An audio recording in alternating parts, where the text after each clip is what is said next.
Hello, Jarek. Thank you for your question.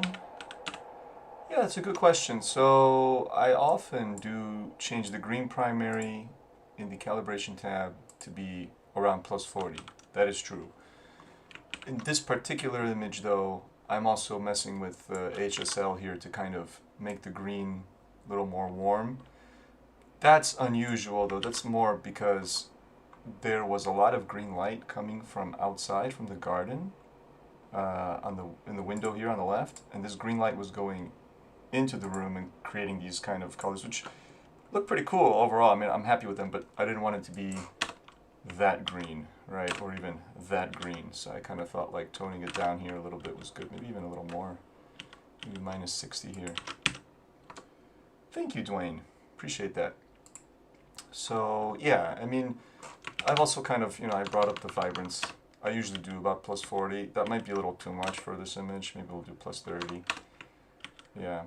But anyway, this green primary, I do often do this. I find it's a very subtle difference. I don't even know if it comes up on YouTube through the compression and all that, but it just looks a little bit different. I guess if I can do like 100 or 80, you might see a difference.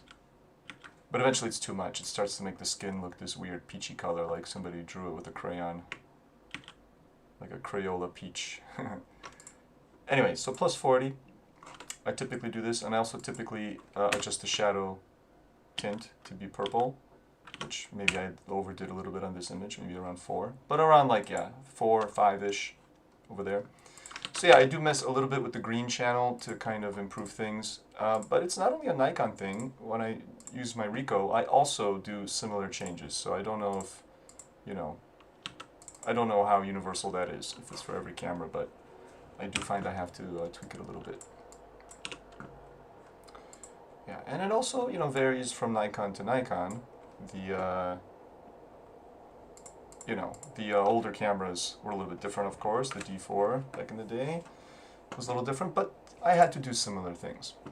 It's always, I find no camera gives me absolutely perfect, flawless colors out of the box. I have to mess with it a little bit. A second, plug in. Got my laptop on the side so I can see the chat. I gotta plug it in or it's gonna go to sleep. I realized the thumbnail is the old thumbnail from the last time I did a stream. It is not. I wanted to put a nice picture of a geisha, but I'll just leave it like that. It's fine. I'll leave it the chat here. Looks like overcast light is coming in. Yeah, exactly, yeah. Why do you always crop to 16 by 9? I don't always crop to 16 by 9, but for that set of photos, I felt like it was good to crop 16 by 9. Before I go to these photos, let me just look through those real quick. I left a few. See, this is 3.2. This is 3.2. That's 3.2. And since these are very similar photos, it makes sense, to crop them differently. I mean, it's the same pose in all of them. So, yeah, 3.2, 16 by 9, 16 by 9. Yeah, that's the unedited photo coming in there for a second because it's not a, I didn't let Bridge kind of update these thumbnails to save time. But anyway, let's move on to the next set. As I've said in previous streams, I kind of edit them a little bit quick and dirty, especially on stream. I don't want to bore you with over tweaking a single photo. But I'll probably go back through later and tweak them a little bit and improve them. Alright, let's see, which of these beauties do we want to start with? That's a nice starting point. Maybe that one. Ooh, that's nice. Wow. Let me see what else here. Ahead of the D850. Yeah, I remember I also had something similar to the D850. It's been like that for a while with Nikon cameras. All those things I said about the colors. Yeah, with these kind of photos, I always have to be a little bit more gentle. I find it's very easy to over-edit them. Crop and composition really sound shot. Thank you. Yeah. Let's see here. And so yeah, I usually adjust things a little bit right from the get-go on Adobe Standard, but then I put it on camera neutral. And I find camera neutral is, at least in Adobe Camera Raw, almost too much. I don't know. This feels good, and then this is like oversaturated. I don't know. I feel like I gotta then tone it down. I don't know if that's just how Adobe handles the the Nikon, the most recent Nikon RAWs. I found it, Adobe handled them better when it was the D4 era back in the day. Now with the mirrorless cameras, it feels a little rough, but with tweaking, I feel like they look better on the camera profile overall than the Adobe profile. So I tend to go through the trouble of editing them in camera. And see, there we go. Now that's starting to look really nice. Just needed a couple of tweaks there. Yeah, I like that. That's pretty nice. A little bit oversaturated still, maybe. Maybe I'll even tone down the vibrance. I don't know, but just a little bit. Yeah, I rarely do that. I usually go vibrance up, but with these kind of portrait photos, especially with a subject like this, that's already actually quite colorful, then it makes sense to reduce the saturation a little bit. Let's see, now let's apply a little curve once we have things kind of more or less how I want them. And the final tweak. A lot of people start with the curve. I tend to use the curve as like the final little tweak. And you kind of get a nice base going with the other settings in the first tab. That's pretty good. I don't think I need to take that further. Let's see it with the default settings. That's straight from the camera. That's with my edit. The kimono looks great. Yeah, I think that's good. Let me see. To be honest, Nikon's Zone Energy is better profile. I agree. I actually agree. I used to use NX Studio way back in the day. It's true, when you use NX Studio, you get Nikon's true profiles. You get exactly what you get in the camera when you use the profiles in the camera. I haven't used NX Studio in a long time, so take what I say next as totally uninformed. But when I used to use it, I found the workflow clunky. And I much prefer the workflow in Adobe stuff. So despite the extra efforts I need to make to get the colors that I want, I feel like I get there faster and more smoothly in Adobe. But maybe NX Studio has improved. I haven't used it in like a decade. So, you know, again, take that with a grain of salt, what I just said. I could be totally misinformed. There we go, it's nice.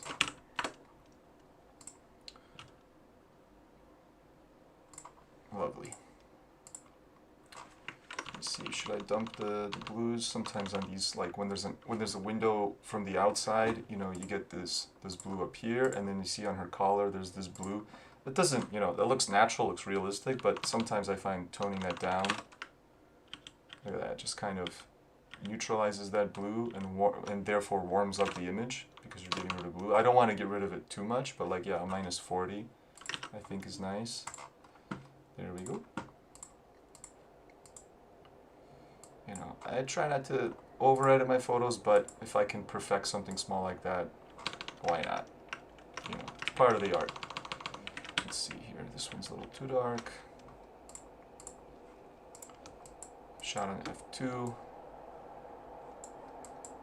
That, you know, fairly affordable Nikon 40mm is fantastic, wide open, I love it.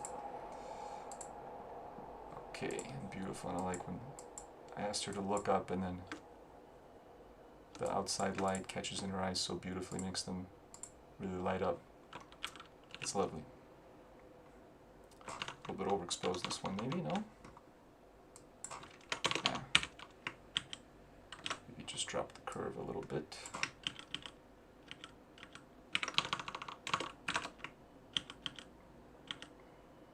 Or maybe let it glow. I don't know. Yeah, let's just leave it glowy. Yeah, just 1.3 here.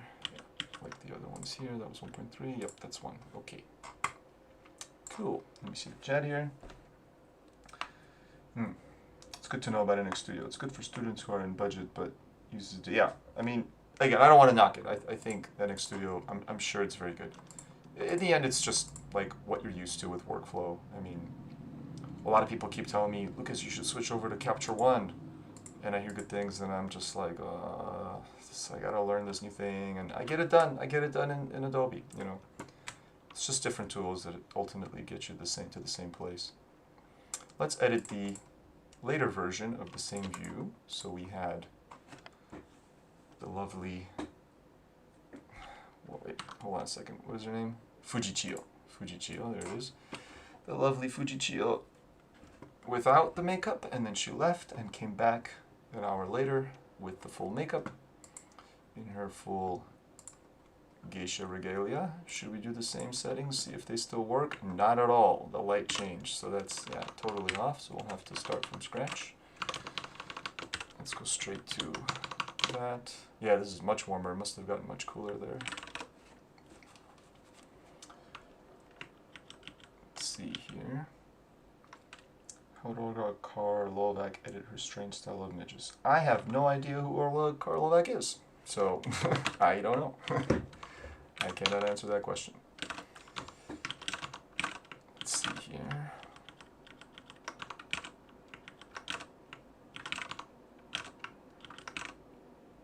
Yeah, I notice whenever I'm, lucky enough to do these geisha shoots, it's very easy to blow out the face once they have the white makeup, so you gotta be kind of really careful there.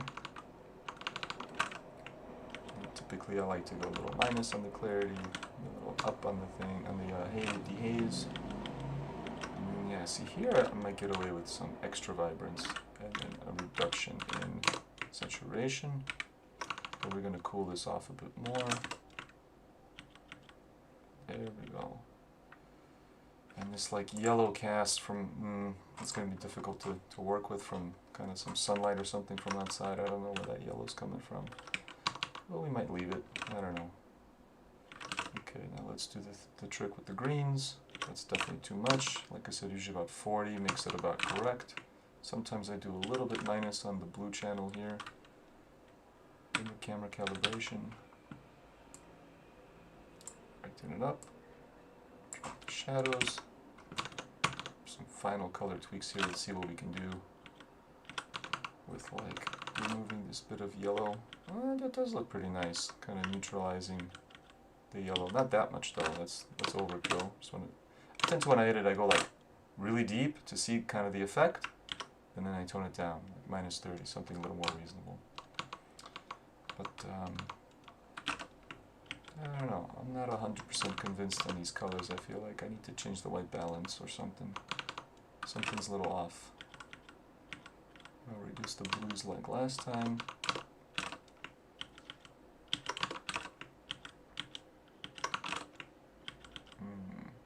Yeah, the aquas I noticed recently need some changes. Yeah, I agree. The 40mm just works, and it's kind of an unusual focal length, I think. Not unusual, but atypical for a portrait. You want to use the longer lens usually, but it's just what I had. I kept it simple. This was during a workshop. There were other people, of course, there for the workshop. I was leading it, so I didn't really want to have, I just snuck these photos in, in like the quick moments between everyone else shooting, so I didn't want to use a long lens. It's a little more limited. So 40 is just right. Plus, generally, I like street photography, and you kind of get a street photo look. I also shot, maybe we'll get to them later, but I shot a bunch of stuff on 26mm as well. So, yeah, maybe a little bit more cool.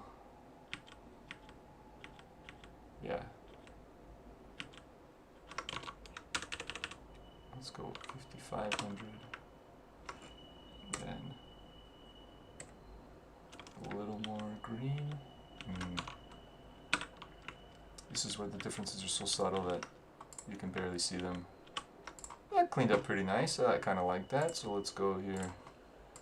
Let's copy the settings over just in case, and then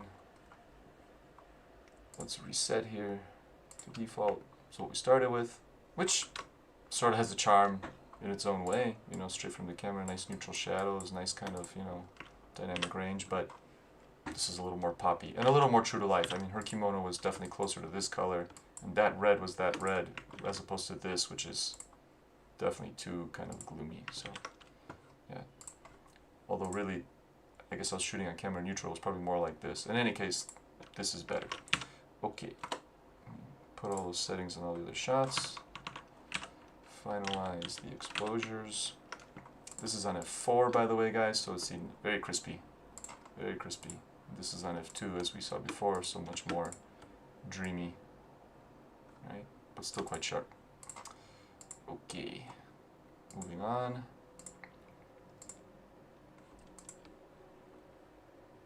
Wonderful. Great. Okay. Yeah, it is interesting they made a 26 instead of a 28. I mean, they did make a 28. They made a 28, and then they made like a better lens, better, supposedly a little bit better. I never used the other one, the 28, but they made a 26, and it's a little bit more high-end, I suppose. Maybe that's how they wanted to differentiate it. It's kind of marketing thing. I don't know. It's a peculiar focal length, but I quite like it. So, I don't know. I'm going to stick with it. I've been using it a lot. Here's a shot actually I edited already the other day, just as I was sorting these. So it started like this, very intentional, kind of, you know, low-key, underexposed shot, and then this is just increased by about a stop or so, maybe a little more. Oops. Just revisiting it, see if I like my settings. I quite like them. Oops. Let's go to reset to default, yeah. So that's what I went to. I guess I'm not going to really go through the process of this one, but I'm pretty happy with that. Maybe I'll make it a little cooler, but I think when I tried cooler the other day, let's tone it down a little bit, 5500. Yeah, that's fine. And pop that to the other shots. There's a little crop here to get rid of that stuff on the corner there, the weird edge of the door. Very distracting. Beautiful. This is on f4. Super well defined. A little noisy because, you know, on f4 the ISO is a little higher. So maybe I'll lower the shadows on this one. Yeah, it's probably a little better on the f4 version.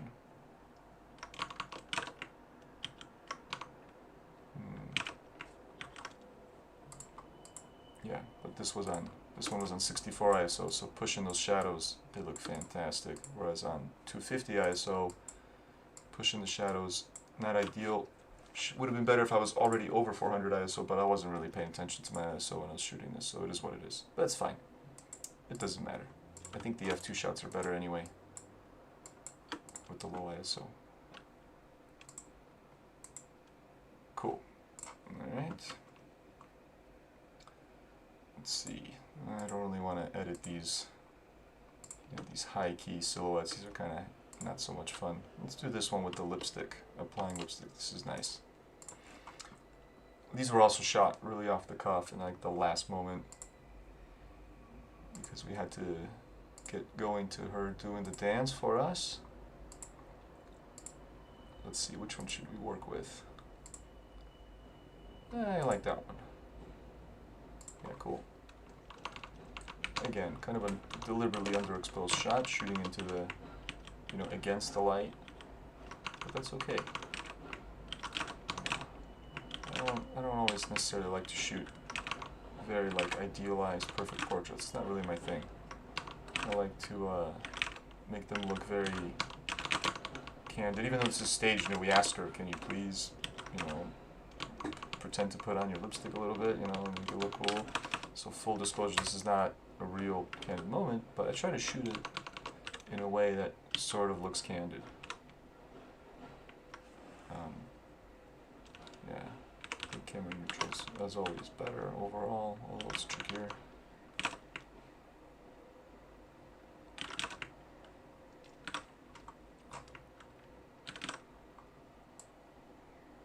bit of brightening here.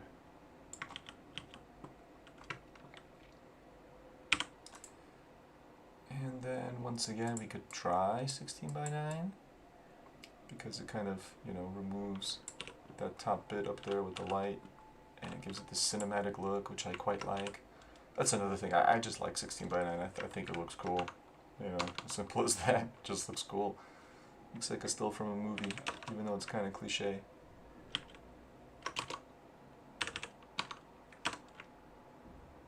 Ooh, yeah, I forgot to mess with the tint here. That's definitely too pink. I want it more green. Oops. Oops.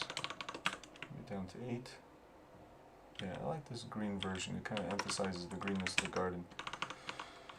And then let's see, should we make some adjustments again? I don't often mess with HSL for most like street photos and stuff, but for portraits, especially ones like this, I tend to.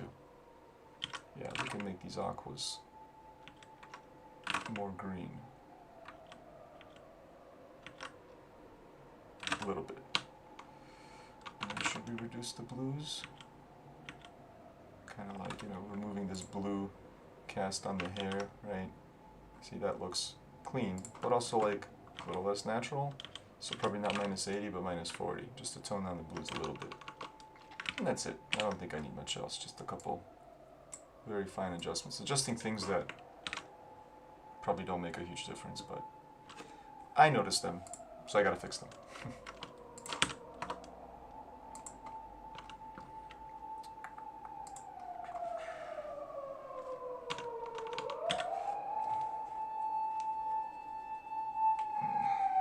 You can probably hear the late night siren outside my window here. It is, what time is it? Just so you guys know, it's almost 1 a.m. I'm sure it's not the optimal time for many of you. It's probably early in the morning for many of you, but this is probably the only time that really works out, where it's dark. It's dark here. I like to edit at night because I don't like the glare on the screen. And then it's daytime for you guys, but not too early. Yeah, I don't know why I'm fine-tuning these. These are not great anyway. I think this view is the best once I kind of got a little lower and shot more from the side. This one's crooked. Will Adobe fix it? Not quite. I probably should do it myself. And it's so crooked because, yeah, I was in a hurry. We had just a few more minutes and we needed to get to the dance, which I'll show you guys next.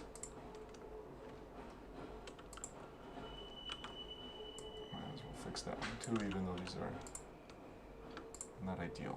Okay. And then, yeah, the dance for us here.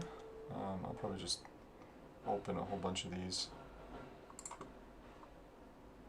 Yeah, I'll just open the whole set because they're all gonna have the same edits. Let's go like right here, 30 photos.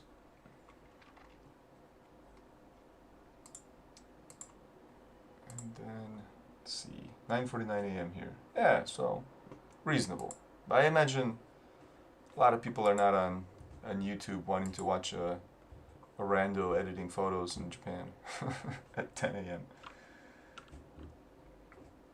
Thanks, Nick.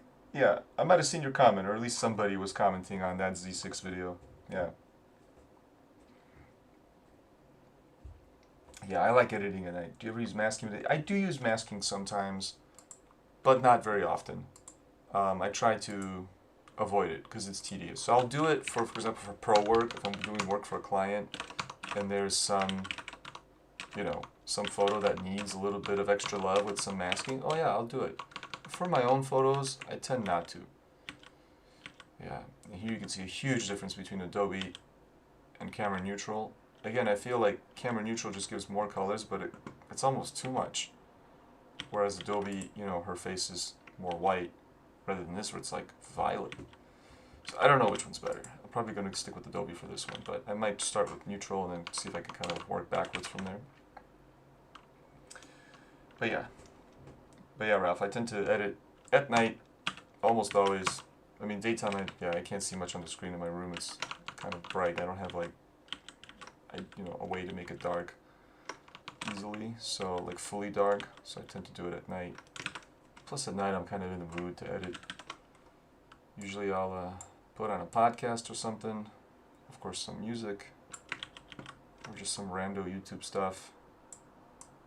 And listen to that while I edit. Oh, that's a tricky one. I've shot in this scene many times and it's always very tricky. Like the light is all messed up and there's like a couple different light sources and then that golden screen in the back reflects some of that golden light and then, I've been able to do it, but it's always a little different every time and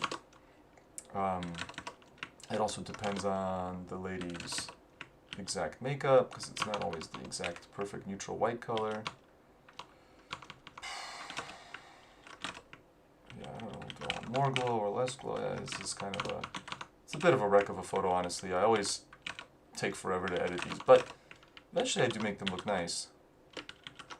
So, you know, but I think this might have to be an Adobe standard, and then more color. But then yeah, I see now Adobe looks very desaturated by comparison. Let's see here.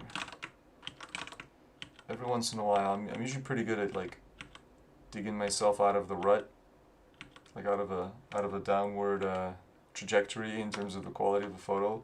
But sometimes I just give up and go to another one and start over, and then just like copy those settings over to this. But we'll see. I'll push on for now. Let's see if we can fix this up. I think, yeah, there we go. We need more of the green channel fixed over here. I think this is the thing. There we go. That's getting a little bit more how I want it on camera neutral. Yeah, for sure. And I think then we can warm it up.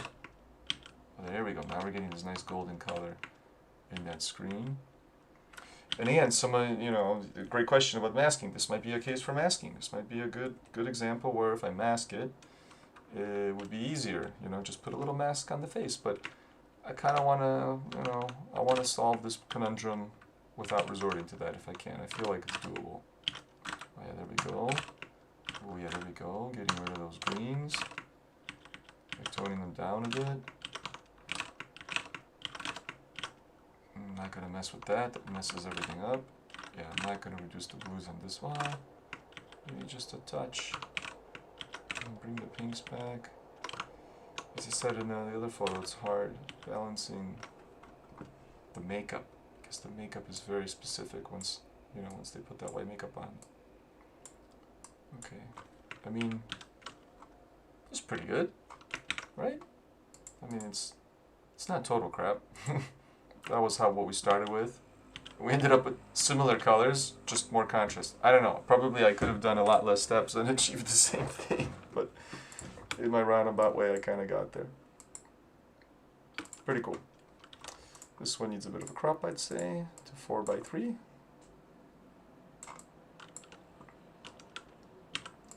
Does it need straightening? Yeah, that looks a little more straight. Why not? I'll just dump those settings on all of these. I'm not going to straighten every single one of them. Maybe just quick, you know, automatic straightening. Part of me just wants to crop everything but the hand, the fan, and a small part of the background. Yeah, I mean, sure. There is the idea of just like zooming in on everything, but I tend not to crop that much, you know. I'm a stickler for like trying to get the crop right in camera. But of course I will crop a bit. Like here I don't really think that table back there adds anything, so we'll just crop it out like that. You know. Also because I shot these, you know, f2, you see like her hand is not really in focus. I don't really want to bring attention to that. But it would have been maybe good to shoot it as you suggest. I think that's a good idea to get closer. I tend to overly focus on stuff far away, like wide shots like this, and not going in on the details maybe enough. Yeah, that needs to be straightened out. That's a lovely pose. Beautiful. Okay. And then I did some experimentation. So let's copy those same settings over. I did some shots on very slow shutter. So this is on 1/5 of a second. Knowing full well that she's going to be blurry. And of course that ugly air conditioner is there. That's actually why in these photos I'm shooting from a high position. There's a piece of wood up here that conveniently blocks the nasty air conditioner. But then for these I went lower because I wanted something different.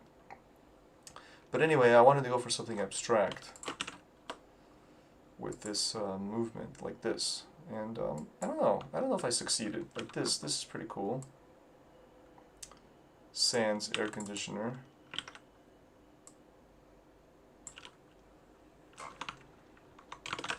Feels like it needs more contrast though. There we go. I don't know. When you do these shoots a bunch of times, you end up, you know, running out of ideas and inspiration, and you do weird stuff like slow shutters.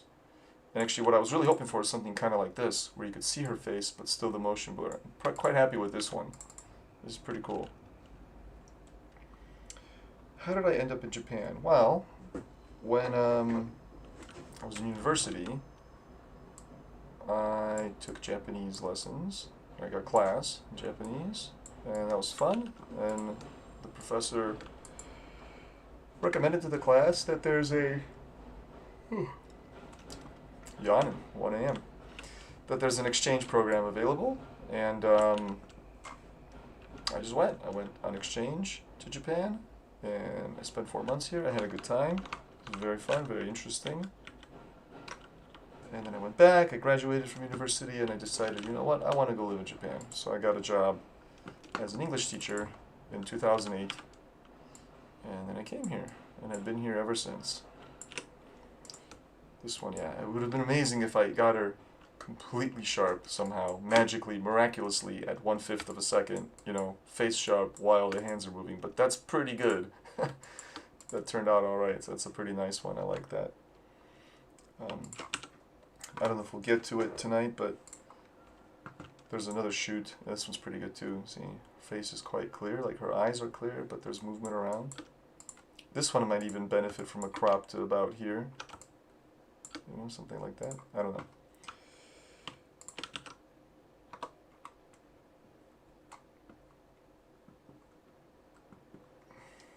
The images with the motion blur is good as a set of images with the standard shot. Yeah, I think so too. Showing a little bit of both, right? Yeah. And then eventually I went back to oh no, this is still a fifth of a second. Wow, she must have been quite still for that moment. It's a testament to their ability to dance, because the movements are very precise, and sometimes they do hold a movement or a position for some time, and so yeah, this one's obviously in motion, but she held that pose for about a 1/5 of a second, at least to be perfectly sharp there. Ooh, that's a cool one. I don't remember that one when I was going through these. It looks nice. I love that the rest of her is this kind of, you know, flurry of movement. It's kind of like a little puff of pink with her there.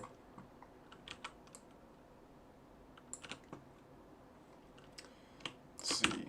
In this house that we shoot, sometimes in, you know, this golden thing gets a little tiresome, but it's kind of the main sort of, it's the room that can be conveniently used as a stage.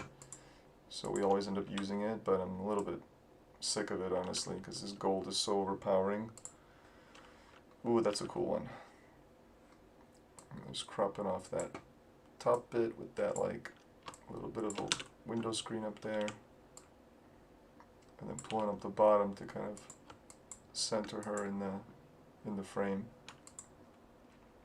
I think these would have looked really good front on. I probably shouldn't be like standing and shooting at an angle. But again, I was doing this almost, you know, like a by the way, as the main people who were on my workshop were standing more in the center and shooting it more kind of front on. Okay, let's just finish getting through these real quick. That's kind of cool. I'll crop that a bit too. That's a cool abstract one.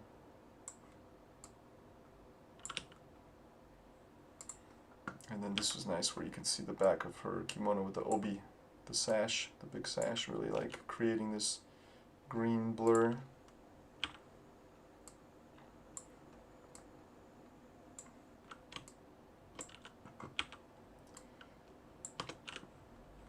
Okay, and then, ooh, that's a pretty cool one. Wow, look at that. That's interesting.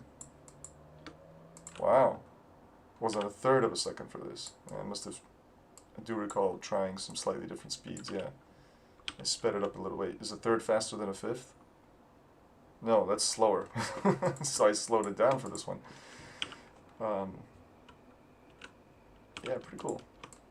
Just raise that up a little bit. I think that might be my favorite one, because she's very defined there, almost like a statue.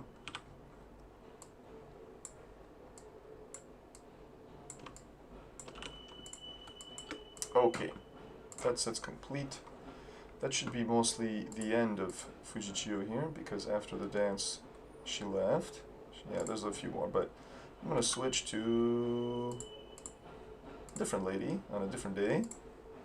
This is, I believe, Ichikio. I might be getting the name wrong because we did a couple of geisha shoots and I might have switched two ladies' names. I'll have to get in touch later with the people who help us organize this stuff and figure out who's who. I'm pretty sure her name is Ichikio.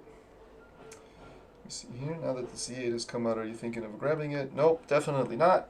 I like the Z9. The Z8 is great. I'm so happy that, you know, for people who want such a camera, that they can save $1,500 and get the Z8. This is for most people, they don't need a Z9 at all. And then also it's lighter, which I get that a lot of people want that, and totally makes sense. But for me, I don't mind the weight, and in fact, I care more about the ergonomics. I like having the vertical grip. I think that's extremely important for me. It just makes the camera more balanced, especially, not that I often do it, but especially when I have to handle a big lens, like a 200mm or something. I find having all that extra grip space very useful. And it's much more important than saving the few hundred grams. I'm not even sure what the weight difference is between the Z8 and the Z9, but whatever it is, it's not worth it to me. And then lastly, the battery life. The battery life is much better on the Z9. A lot more, you get a lot more out of it. I mean, I haven't tested the Z8 personally, but I can imagine, because the battery is rated much lower. It's a much smaller battery, so yeah. And then, you know, lastly, the dual card slots with 2 XQD cards rather than 1 XQD, 1 SD. However you feel about either format, if you feel you need XQD or you don't need XQD, it's nice just having them both be the same format, so you don't have to deal with 2 card readers, 2 different ways, you know, blah, blah, blah. It's just like, I have 2 identical cards in the camera, and that just saves me a lot of headaches. So all those little things to me just, you know, Z9 all the way. Maybe if I didn't already have one, I would have looked at the Z8 more seriously, but at this point there's no point to switch. That would be totally pointless. Yeah, I'm happy with what I got.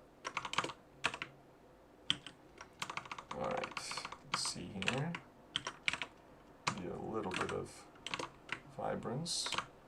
Maybe cool it off a bit more. The light here is just absolutely phenomenal, with this huge window on the left, letting in all that beautiful soft light. Let's see here, let's just reset the default for a second.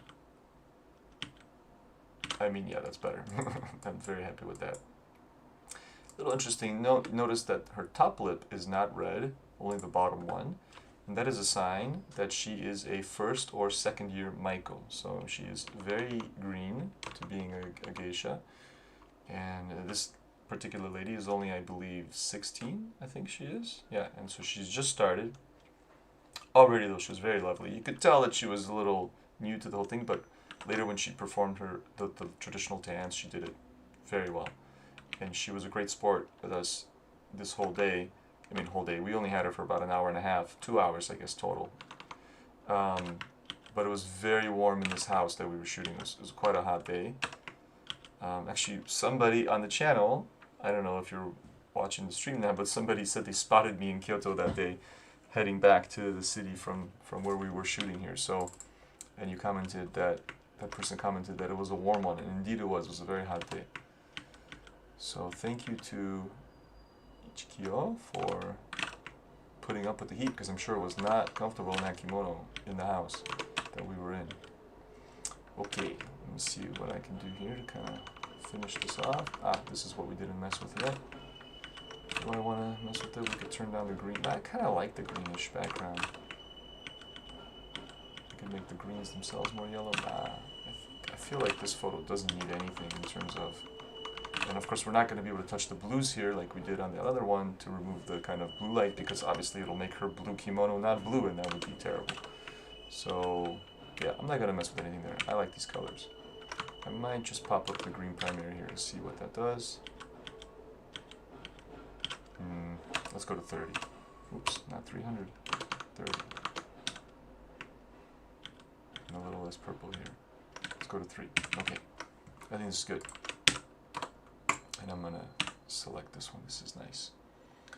Sort of feel the same way. I have a D610, D3 combo, but using the D3 as a primary because the ergonomics and the weight helps hand holding. Yeah, exactly. It's like, I'm not pushing it for everybody. I totally say it's not for everyone, but I will say once you get used to one and you know, and you feel you like it, it's not for everyone again. But if you use it and you get used to one, you never really want to go to a small camera. Like it's just different. It's not that it's bad or good, or you know, there's a million different ways to do photography, so it's not, I'm not pushing it, but I really like the big cameras. It's just, they feel good in my hands, and that's it. And it's just my opinion. So yeah, these I'm going to 16:10, 16 by 10 crop. I feel like that works. Yeah, everything looks great. This house comes with these bootleg samurai swords in the back. They were totally fake. Probably should have moved them out of there because they're kind of but whatever. They're just the background prop. I don't like how it intersects her hair here actually, but anyway, it's one of those little subtle things, not a big deal. It's not the end of the world. Overall, this is a real old house. It's like over 100-year-old house, but the people who rent this out, it's kind of used as a photo studio. They, oof, that's some nasty shadows, yeah. That was on 450 ISO, +1 stop. Let's just hide that ugly noise. The Z9 overall has really nice dynamic range, but sometimes it does have kind of nasty noise in the shadows. So did the Z6, although actually the Z6 I would say performed better in the shadows overall than the Z9. But that's kind of to be expected. It has a much smaller resolution sensor. And by the way, these are not official things. This is just my anecdotal perceived experience. I could be totally wrong. I could, if I actually did a side-by-side test, but I never bothered because it's not that important to me. So I'm just kind of sharing my impression or my feelings on the matter, but not like nothing rigorous.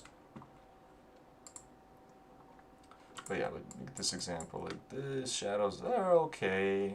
It could be better. Yeah. And I wonder if here it's because I'm on 450. That's the weird thing. I'm on 450 ISO, and then here with the same settings, I'm on 560, and I feel like it looks better. Maybe on 450 it's still using the lower ISO because the Z9 has the dual ISO, and it didn't flip over yet. I don't know. Not sure. But I do notice that if I'm going to push the ISO, it's better to be on a higher one to begin with rather than trying to push from like 200 up to 800 or something. Yeah, see here, but here on 500 it also looks kind of nasty, so I don't know. Anyway, it's a part of the image that really doesn't matter, so who cares? I'm just being picky. It looks beautiful here, look at that. The quality here is awesome. I guess the hair kind of matters, but anyway. Pixel peeping too much. Get a little more highlights, whoops, a little more highlights there. Yeah, this one doesn't. Go back down. Okay. Nice. Do I think the D4 has cleaner shadows? I'd say maybe. I honestly don't remember. It's been a long time.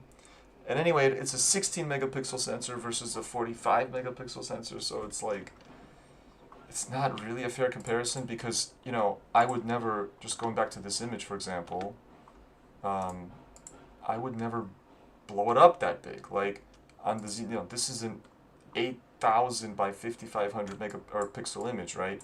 The D4 image would only go like this big, maybe something like that. Let's say I don't want to go into Photoshop and actually resize it to the correct resolution, so it would only go this far.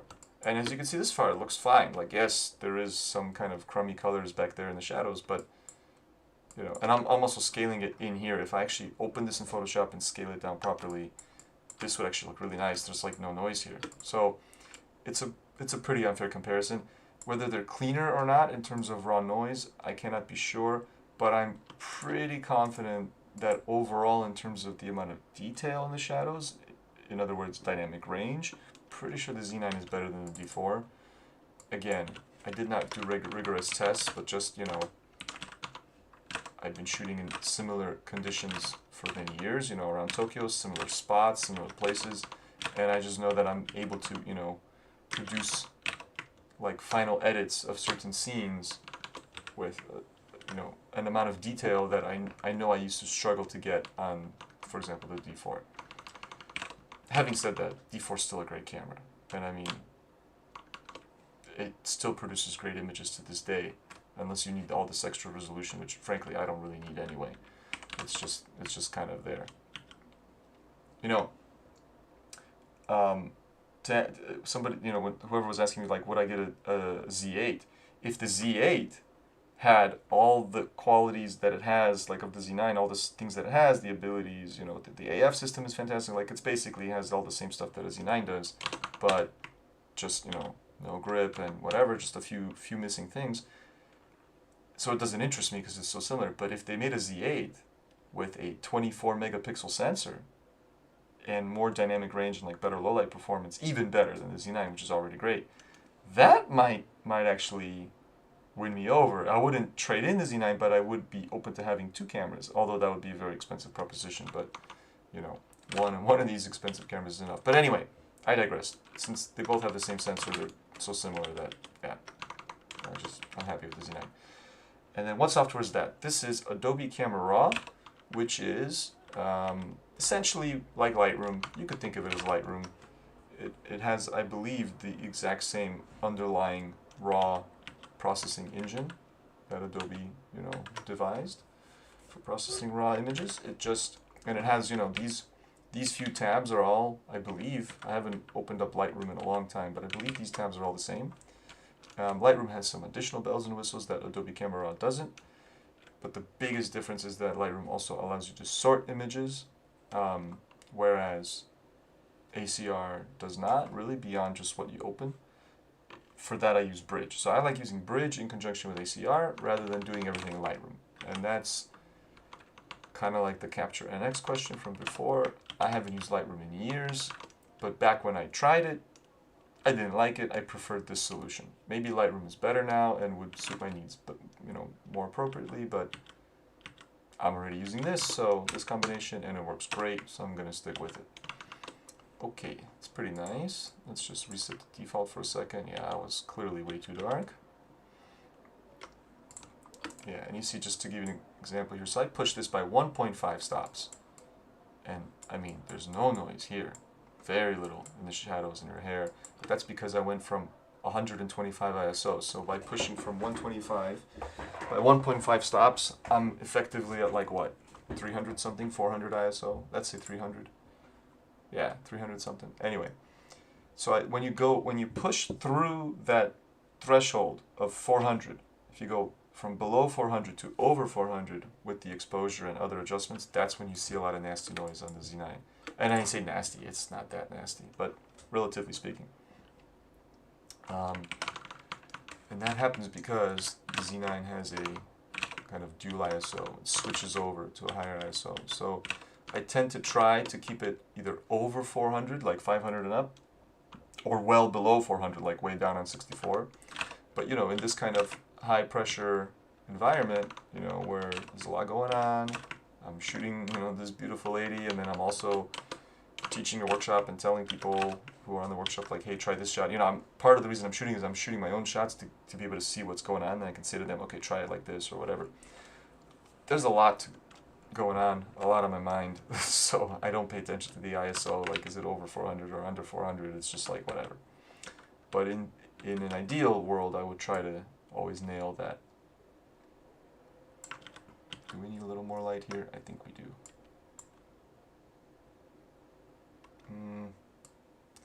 Maybe we need a little more light, but then not in the shadows so much. Okay, and I want to make sure, yeah, face looks good. We're not blowing any of the highlights here too much, or at least maybe we're pushing them just a bit. Histogram looks okay. All right. Got it. Thanks for answering. I was going to ask if you tried the new AI noise reduction in Lightroom. I think I messed with it because it's in here too. Wonder if it would help with it. Well, let's see. Let's go back to that photo. All right. Let me finish this set, and then I will go back and try it because I'm pretty sure ACR also has the noise AI noise reduction thing built in. But then you have to. So yeah, that's why I didn't try it, because you have to. So here it is, right? Denoise. But then the result will be saved as a new DNG. And I'm just like, it's like more data to manage, and then like, where am I gotta save this DNG, blah, blah, blah. So yeah, I didn't bother because I don't really care about the noise that much. It sounded like I maybe made a big deal out of it because I talked about it so much, but that's just like for educational purposes. In my work, it's not a major issue. It doesn't really bother me. And as I just explained, I try to avoid it. I tend to avoid it by shooting, more craftily. Like again here, I mean, look at that. Where's the noise? It looks beautiful. Even though I'm pushing this by a stop, so,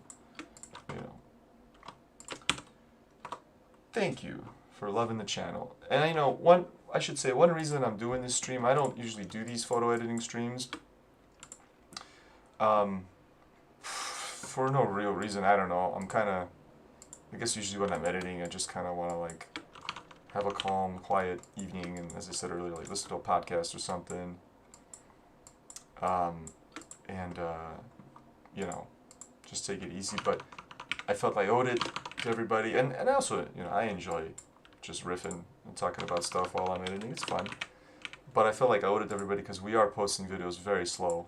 And the reason for that is that, you know, we've, as I explore as the business, we've been super busy. And you're looking at some of the busyness right here. I mean, this is, you know, I was in Kyoto for 10 days doing 3 of these geisha workshops on 3 different days, plus some other stuff. And, you know, this is not a complaint. I'm very happy that tourism has rebounded and people can travel to Japan again. And at iExplore, we're doing tons of workshops, and that's great. But it does mean that, unfortunately, the YouTube channel kind of languishes because I just don't have the bandwidth to edit videos quickly. So, but there are 2 more videos that we've already shot. We shot them way back in December, so I'm going to be posting videos of me wearing winter clothes while in like June. I'm sure I'm getting a lot of questions. Why are you dressed so warm? Is it cold there? But anyway, so I figured to hold you guys over, a little bit of, you know, editing, live stream editing. And anyway, I just want to point out, so see, here's a ISO 640 image, right? And again, in a similar case, in the shadows, that noise looks a lot better. Yeah, there's some grain, but there isn't the kind of weird broken down colors, right? And same even in her hair. And I'm pushing this by 1 stop, and I could even push this by, look, 3 stops. And there's noise, of course, once you push 3 stops, but there's like a nice quality to the noise. Of course, this is not like super overexposed, but just to illustrate the point. Whereas, if this was, like I said, under 400 ISO, if this was like 350 or whatever, 360 ISO, and then I pushed it 3 stops, this would look way nastier. So there is that issue, you know, where you just have to be mindful of that noise. And so yeah, I'll go back to that real quick just to kind of, let's see here. Yeah, 360 ISO image. Let's open this one. And you see it already looks pretty bad. And if I put this on 3 stops, oof, kind of weird banding and stuff, right? Not ideal.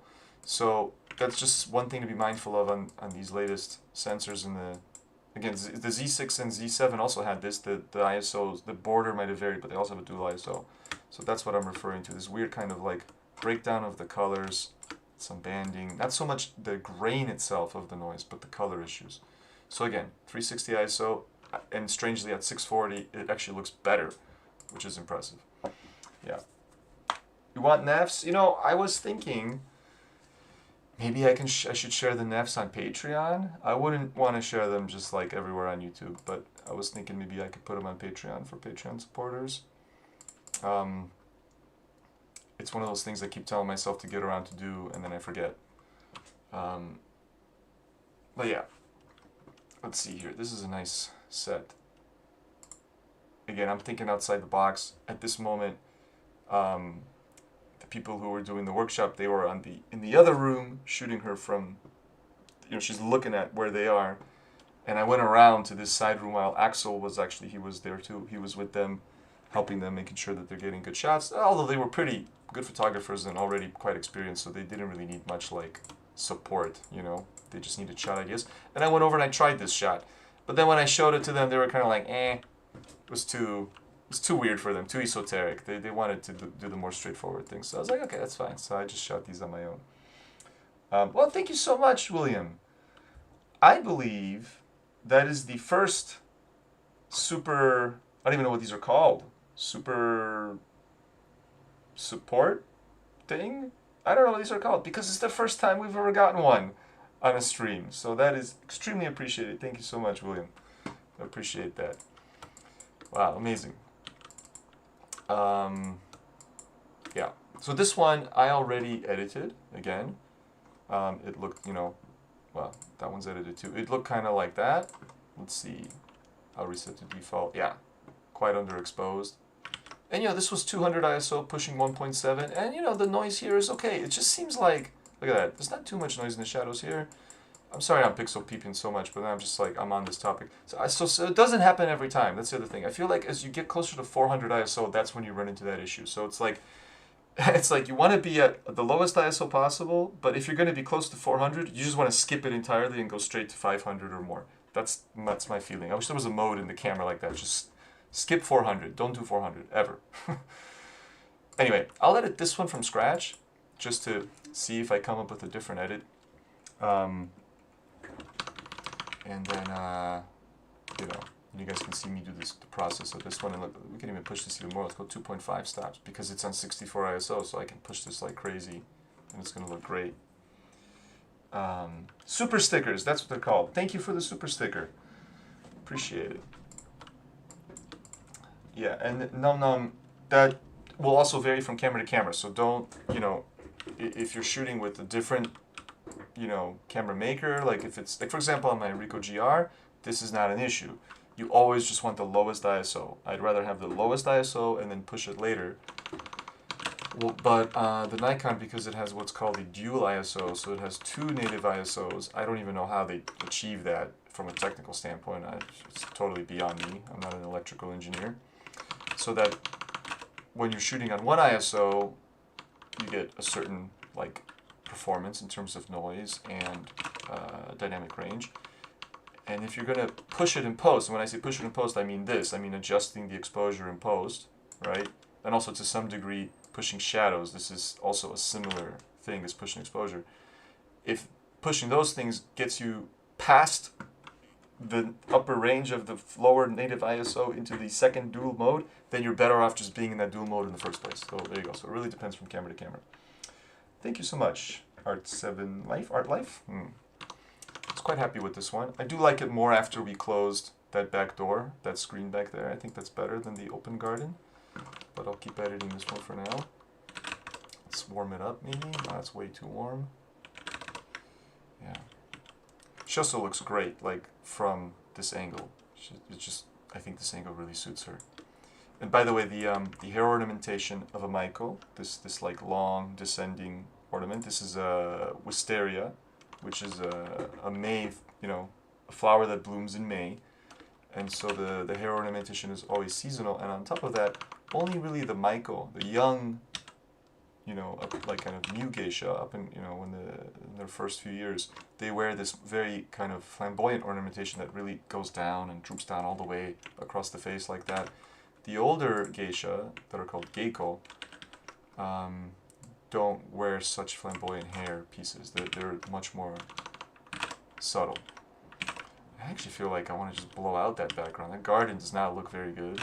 So maybe I should just go like for a very high key look like this and drop the highlights a bit. I don't know. I might just do something crazy with this image, like dehaze it, you know, something like kind of dreamy, I guess. I don't know.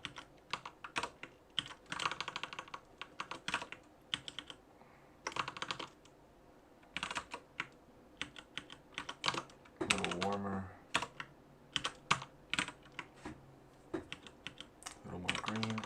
Should I kill the blues like I've done on previous images? That looks cool. Yeah, let's reduce them a bit. They're a little too blue. And let's see here. Oh, and we did this already, but maybe I should reduce the shadows a bit. Yeah. There we go. That's pretty cool. It's interesting. Something different. Oops. Let's see here. This one is, oh yeah, same thing. It was way underexposed, but it's a little crooked. You can see here, by the way, some of the, you know, chromatic aberration. Like this is really pushing that 40mm. You know, it's not a very expensive lens. It's not considered like a high-end lens in Nikon's series, but it's great. I mean, it has, you see some purple fringing here, some green fringing there, but it's like, you know, some purple there. But that's totally understandable. We're shooting into like super high contrast light, and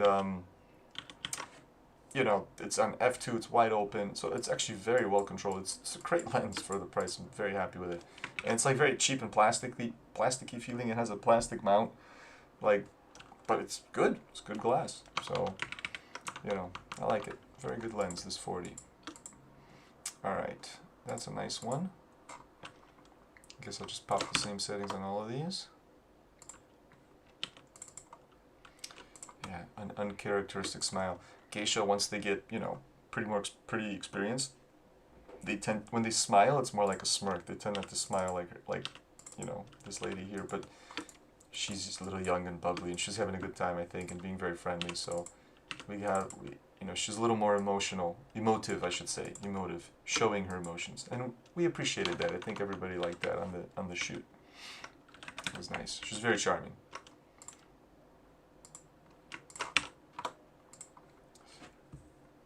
Oh, that's lovely.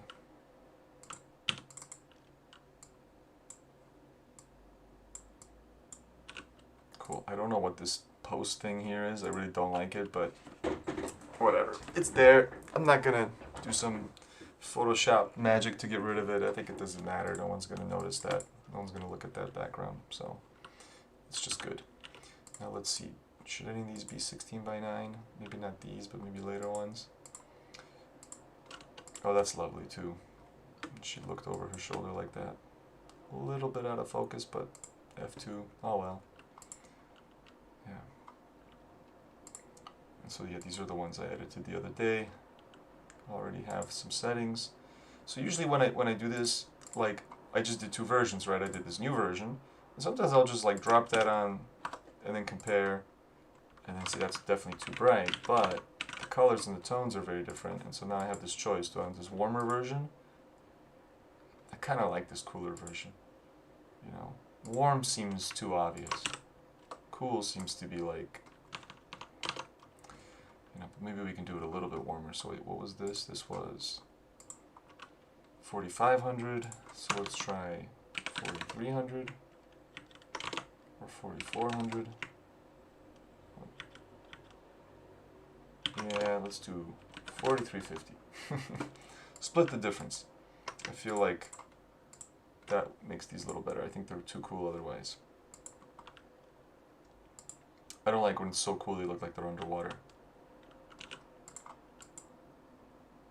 Okay. And then at least one of these I think should be a 16 by 9 crop. Like I said, I tend to, when I have 2 similar photos, like these 2 are very similar, you know, with the same ratio, then I'm like, you know what, let's just make this one 16 by 9, and now I have 2 different photos with 2 different crops, rather than like the same photo with 2 different crops. I just find this easier to manage later.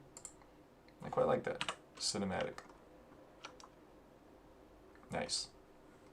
And by the way, again, 100, you know, a +1 exposure with some shadow increase, it's already 360 ISO. And so, and actually this looks alright, like the shadows are decent here, you know, maybe I didn't push them that far. So, I don't know. It seems to be not a very common issue, so I don't worry about it too much. Alright, moving on. Let's try this next set. And this one I will first just try the previous setting out of curiosity, and it's actually very nice right off the bat. But I'll edit this one fresh and then compare. Like I said, I tend to do that. Like I'll copy settings over to see, because sometimes it just looks great from the last shot, especially if it's a similar shot. But it's a tough choice. But then editing from scratch, sometimes I discover something different. I realize I go a different direction, and then I like it more. I tend to do that when I have these big sets of like a lot of similar images, you know, a lot of the same subjects, like a shoot or something, whether it's a professional shoot or like this one, which is more of a personal shoot. Yeah. Glad you sold on the 40. I think it's just such a great focal length. I mean, I've shot with 40 more than any focal length my entire life since I've been shooting, you know, nearly 15 years now. And yeah, I think if you did some sort of statistical analysis, it would be predominantly 40, and then 28 would be second, and now 26, but 28, 26, same thing. Yeah, I don't treat them any different. So yeah.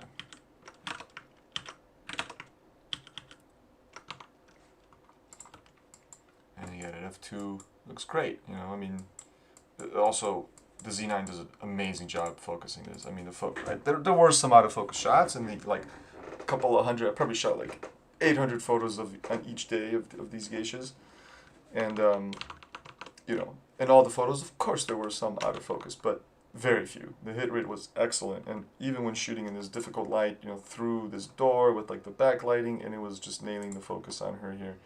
So it was very good. Let's see, what else do I need to do here? Maybe some adjustments here. Yeah, and then if I do these too much, then it just starts to feel like I'm cheating. I try to really like use HSL to fix things that I think don't look good, but not like alter things to the point that that's not how they really were. Okay, let's do a little bit of less green, like more green aquas, I should say. Or more yellow greens? More yellow greens, yeah. What am I doing? What am I saying here? Yeah. These aquas, and then maybe even just reduce the greens, reduce the aquas, yeah, and reduce the blues. I think, yeah, there's just too much, like, and this is what I mean by correcting. All these blues and aquas, other than, of course, you know, her kimono is blue, but you see, before my changes, there's really no difference. What I'm really looking at is, like, all the reflected light and color, like, from the windows. So, like, the blue here, this is what I'm really, see, trying to get rid of that. I'm trying to remove this green here, or make it, like, a little bit less pronounced. See, that's very green. But then her kimono really, luckily, didn't change very much with those changes. A little bit of blue is missing there. Anyway, so I try to treat HSL as like a way to fix what I consider to be issues, like like light that bled in from somewhere that I didn't want. Okay, anyway, that was the previous edit. This is the new version. I think we're going to go with the new version. It's much more natural. Okay. Even the autofocus isn't that bad, only with pixel peeping. Yeah, I agree, exactly. That's the thing. I'm pixel peeping now, because I always do, because I'm curious, and also to share with you guys, but these are non-issues, especially like, it's going to be like this on Instagram. So it's like, it looks tack sharp, you know. Yeah, we definitely, as photographers, I think, all suffer from over-emphasizing the details. Okay. Beautiful. Also love this door, these little flakes of gold like this. These are these little, like, I guess, what do you call them? Cherry blossom petals, like, fluttering down, painted onto the door in this kind of orangish, goldish, copper, I guess copper colored paint. It's very nice. And yeah, and I love doing these, you know, admittedly, I guess, little voyeuristic looking shots, but to me it's just feels candid, like, you know, this is real life and we're just kind of getting a little glimpse in there, right, into this world where we seemingly have no business being. And that's kind of, I guess, the story of my life here in Japan. You know, I do feel sort of always like a bit of an outsider, and like I am just sort of on the outside looking in. And I embrace that. I feel like that works for me. I like that. You know, this image, oops. So here I adjusted the contrast a bit. Does this one need that too? Maybe not. Maybe something changed when I went horizontal. Slightly different exposure. These I'm gonna do all 16:9. I feel like it just works for this image, because in 3:2, the normal crop, basically I see this junk down here. I don't like that. I don't like really seeing the top part there. I feel like this really brings emphasis to what we're supposed to be looking at here.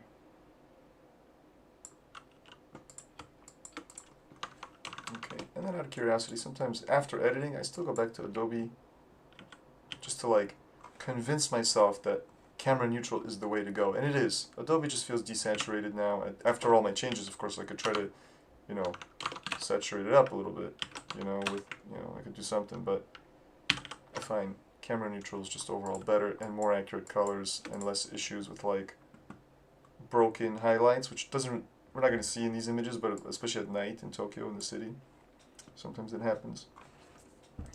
Still shooting with my 5D. I get so bored editing RAWs, figured it's time to switch to a mirrorless. I was so impressed with Fuji 26 MP4. I want to shoot more and spend less time behind the monitor. Yeah, I mean, you know, I feel ya. I get it. Editing is, you know, it can be a chore. It is a chore in many ways. But I'll be honest, or I, yeah, I like editing. I don't know why I said I'll be honest. There's no, I don't need to like hide it or anything. It's not something that requires honesty. But I like editing. I like editing.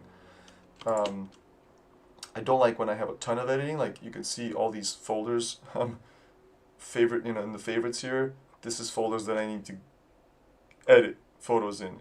I'm way behind because I've been doing so many workshops and stuff. I don't like when I have a big backlog. It does feel overwhelming, but I do enjoy the process of going through the images and tuning them. Yeah, camera neutral is what I'm using here, but also when I shoot, I have the camera set to neutral. It's not called camera neutral in Nikon. It's just called neutral.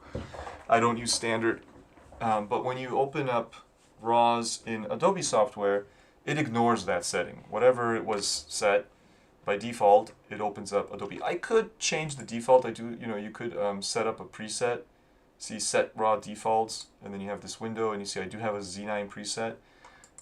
So I could have told Camera Raw to open it up and put camera neutral right away. But I like to see Adobe's interpretation, because sometimes I go with it.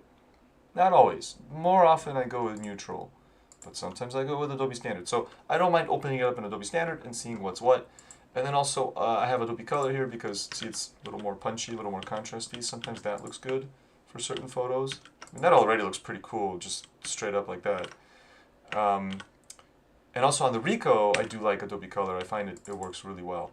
For Ricoh, I just use Adobe Color or Standard because I don't use the internal Ricoh profiles. I don't think you can even get them here in Adobe without doing some importing. And anyway, editing GR photos, I'm happy to do it as is, And this is a nice kind of to keep coming back to the noise and dynamic range issue. See, this is at ISO 500, okay, and it's kind of the same view, right? I'm a little farther back, but I'm seeing that same dark corner. I'm gonna edit this maybe differently. I might not be very consistent, so there will be that issue to contend with. Oh, we're still on Adobe Standard here. Let's go to, and there's some noise still there. Is it better? I don't know. I could also point out on this note that, and I knew this, I just forgot about it, but I didn't mention it before. I'll mention it now. Adobe Standard, and then camera neutral. Notice there's more color noise on camera neutral. And you get these like splotches. See, there's splotches here. Like they just appear and disappear. That is another thing I noticed, that although the photos are more vivid, more colorful on camera neutral, and often the colors feel more accurate, true to life, they do result in a little bit more noise. So it's some kind of a trade-off. So maybe maybe we'll stick to Adobe in this one. I don't know. Adobe looks pretty cool.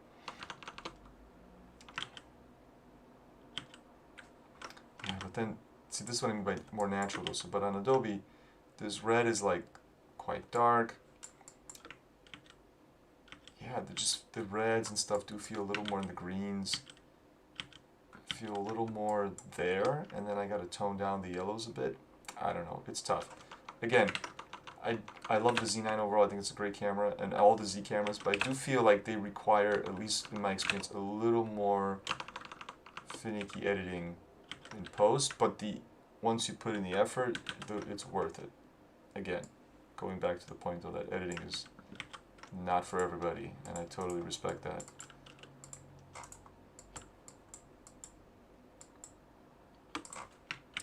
Yeah.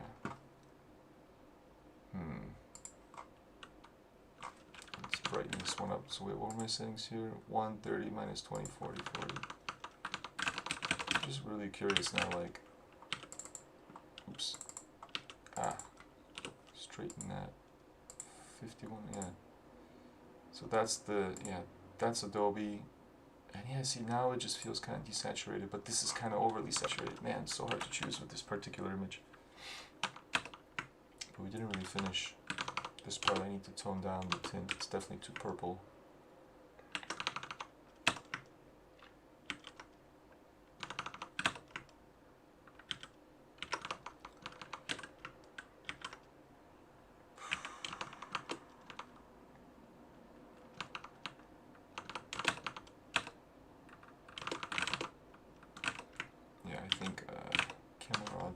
Camera neutral doesn't need so much vibrance.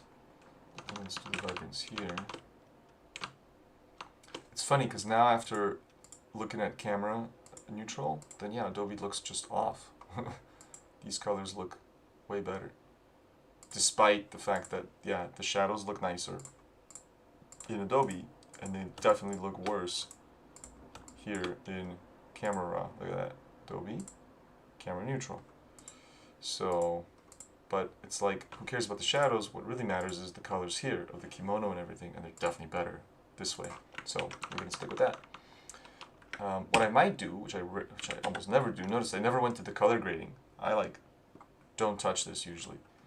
But for what I sometimes might do is like, okay, well, let's just go to the shadows here and reduce the luminance a little bit, right?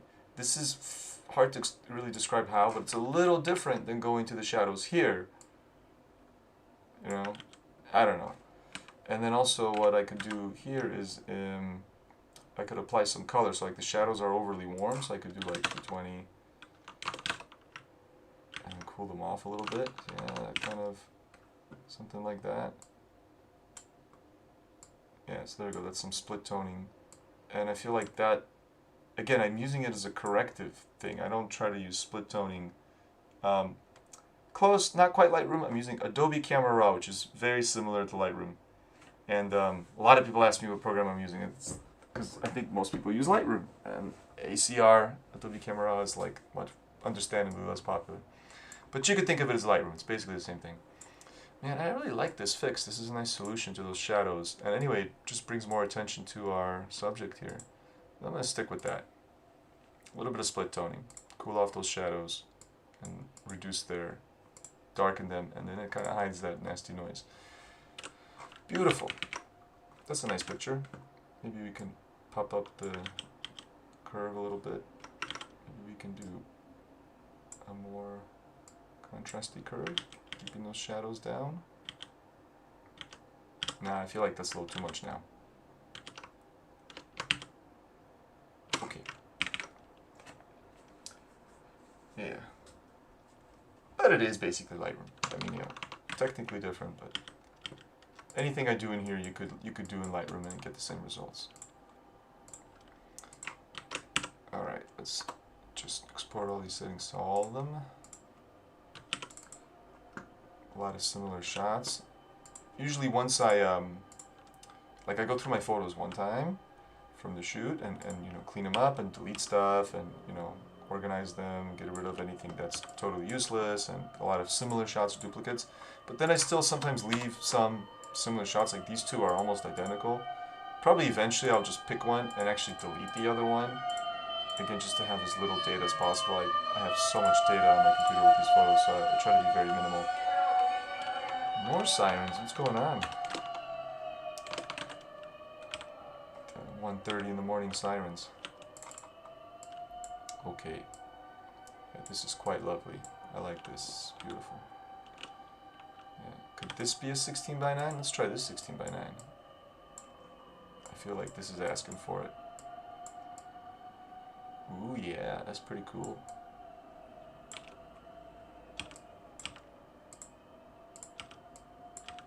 Yeah, I think right about here where those lines meet.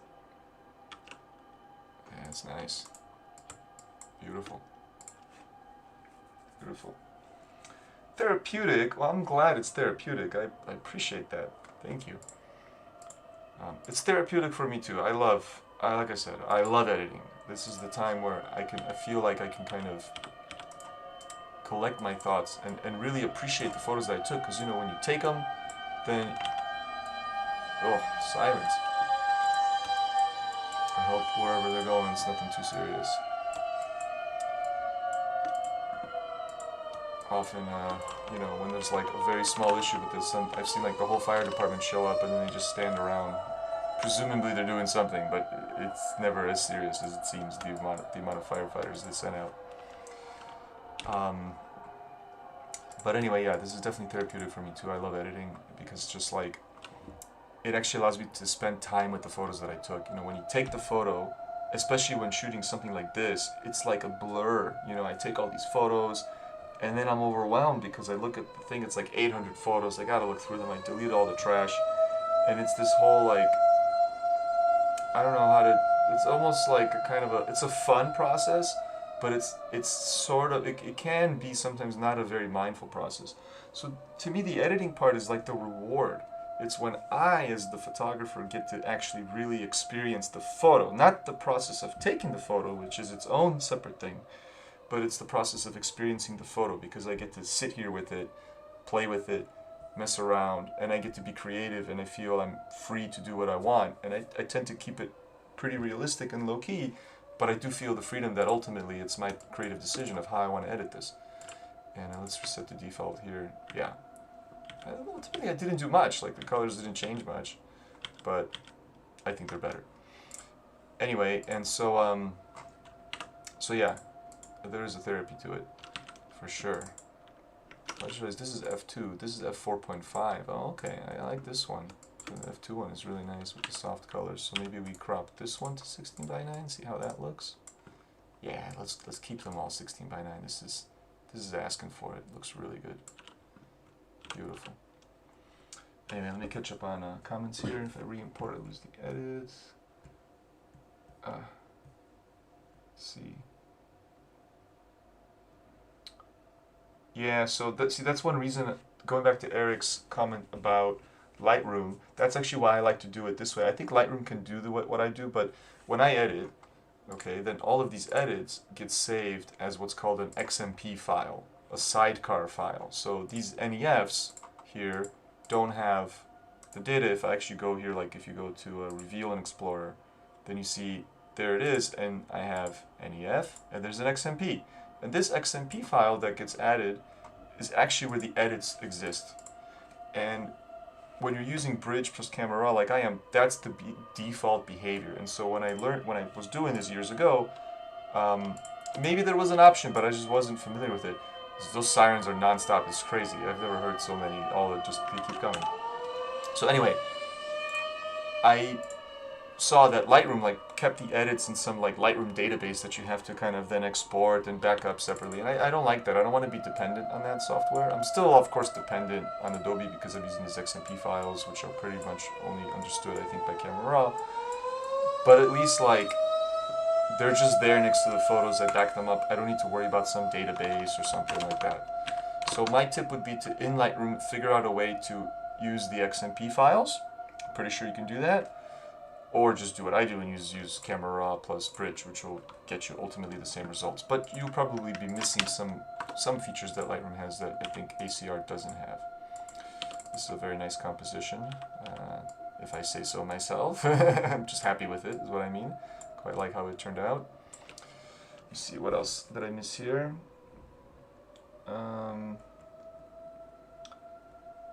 Is that how the apocalypse starts movies? Yeah, that's how it feels like. Maybe I should stop this stream and go see what's going on.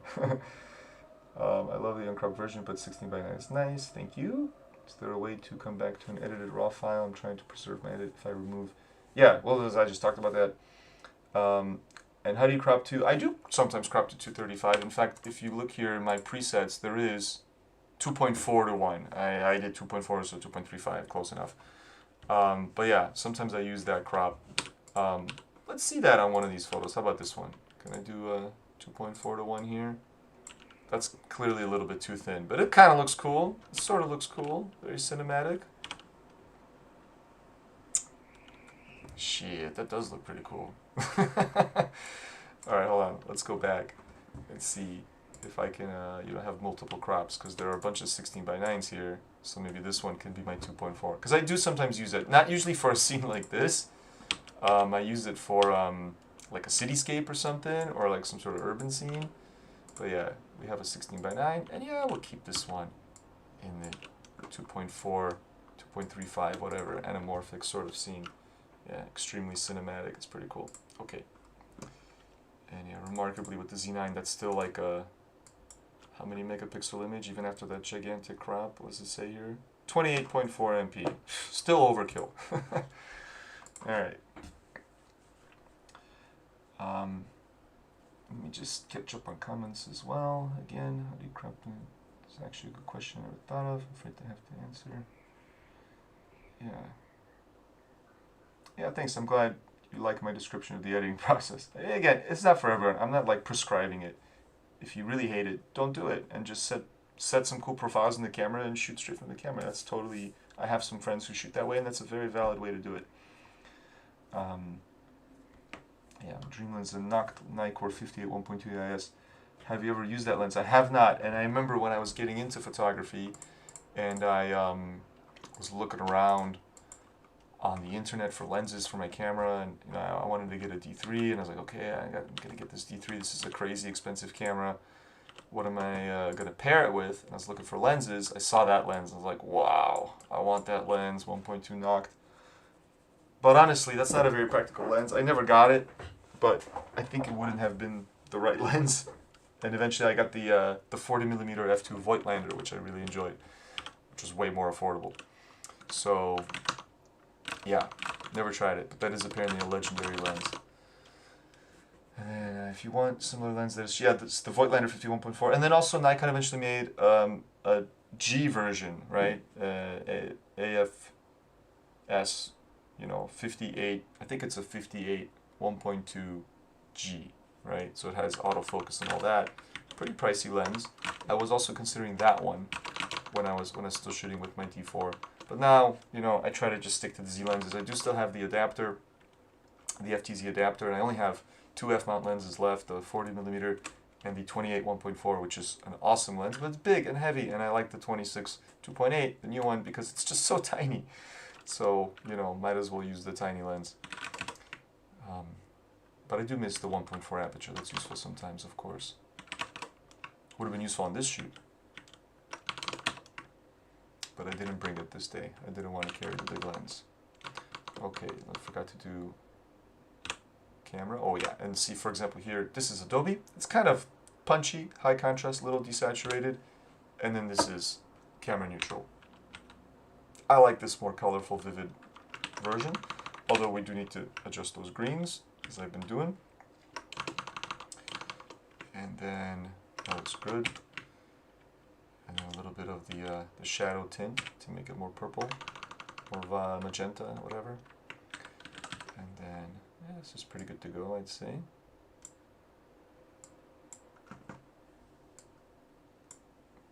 Nice.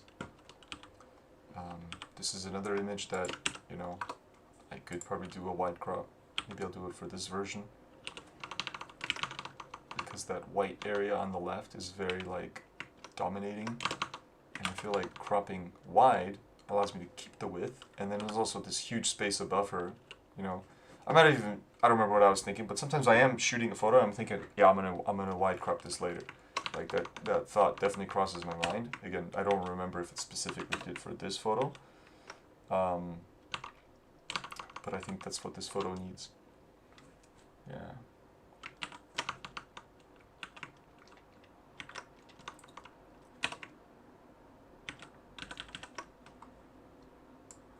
Yeah, just double checking stuff. Sometimes I do that, I kind of, even after I copy settings, because this is, although the same light, same scene, everything, I reframed it, things just look a little different. So maybe I can, I feel like this image is a little too contrasty. I don't like the amount of contrast here. There we go. From 30 to 20, and then, yeah, 2.4 is probably, that's kind of cool. I don't know. That's maybe a little bit too crazy wide, going too hard on the cinematic look. Let's try 16 by 9. I think in 16 by 9 we would get rid of that bit of green. Then maybe bring it up to about there. I feel like that works. That works as a crop. She's in the center, her doppelganger's on the right, and then this ugly tub is in the background, but oh well. Pretend you didn't notice. Okay, and then we'll copy those settings to these vertical ones, which are overall, I think, kind of inferior.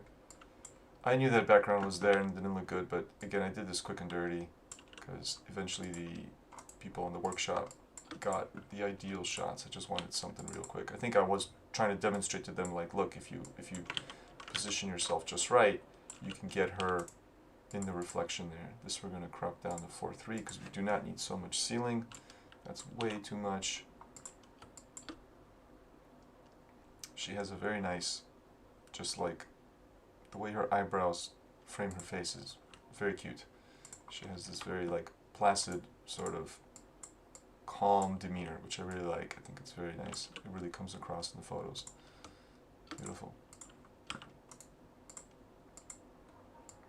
And this is what I was saying earlier, like geisha, I think they sort of train, they do it very deliberately. They tend to smile like this.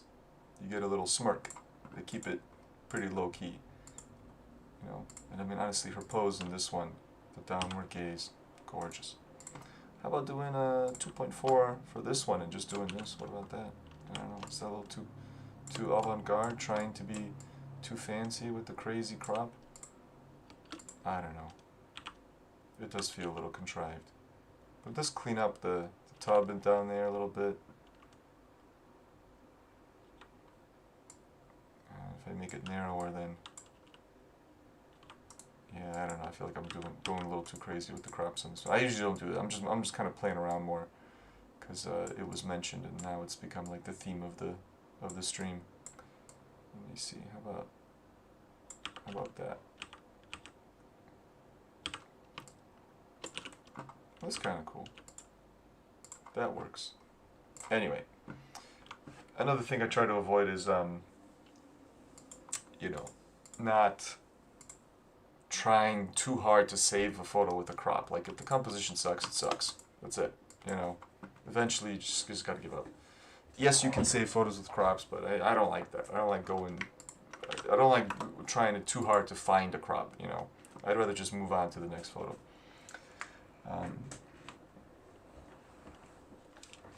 Yeah, street photography very much is the influence for these reflections and stuff. I agree. I mean, I'm always looking out for, you know, again, even though these are totally staged photos, she's there for us. You know, we hired this lady to perform for us and everything, but she is a real person. She's a real geisha, right? So why not try to shoot it as though she's really there, right? And so I try to emphasize that, and then to me that means using the environment and emphasizing those things. And I like this reflection a lot. Now, somebody was asking me really earlier about masking. Would I mask? Would I mask a photo to fix something, right? To do a selective edit. And this is an example where I'm going to do it, because I want to darken the reflection only, because it's a little bit overexposed. Naturally so, because it's, you know, I'm shooting, it's kind of outside, and I don't know, it's reflected different, right? I don't know. And so yeah, just a little, look at that, just a little darkening there, especially this outer part here, because I don't want the, what do you call it, that dark, you know, brown stuff on the outside to attract the eye. It's not interesting. That's overkill for sure. Let's see, a little bit there. Contrast, and then highlights actually up, I think. Whites,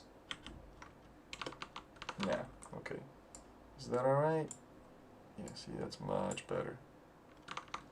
And then the saturation, maybe down.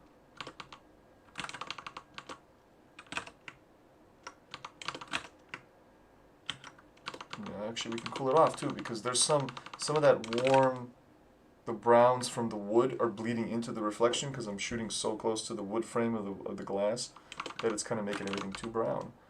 And so yeah, we can cool that off as well to fix that issue. And also maybe add a little bit of green.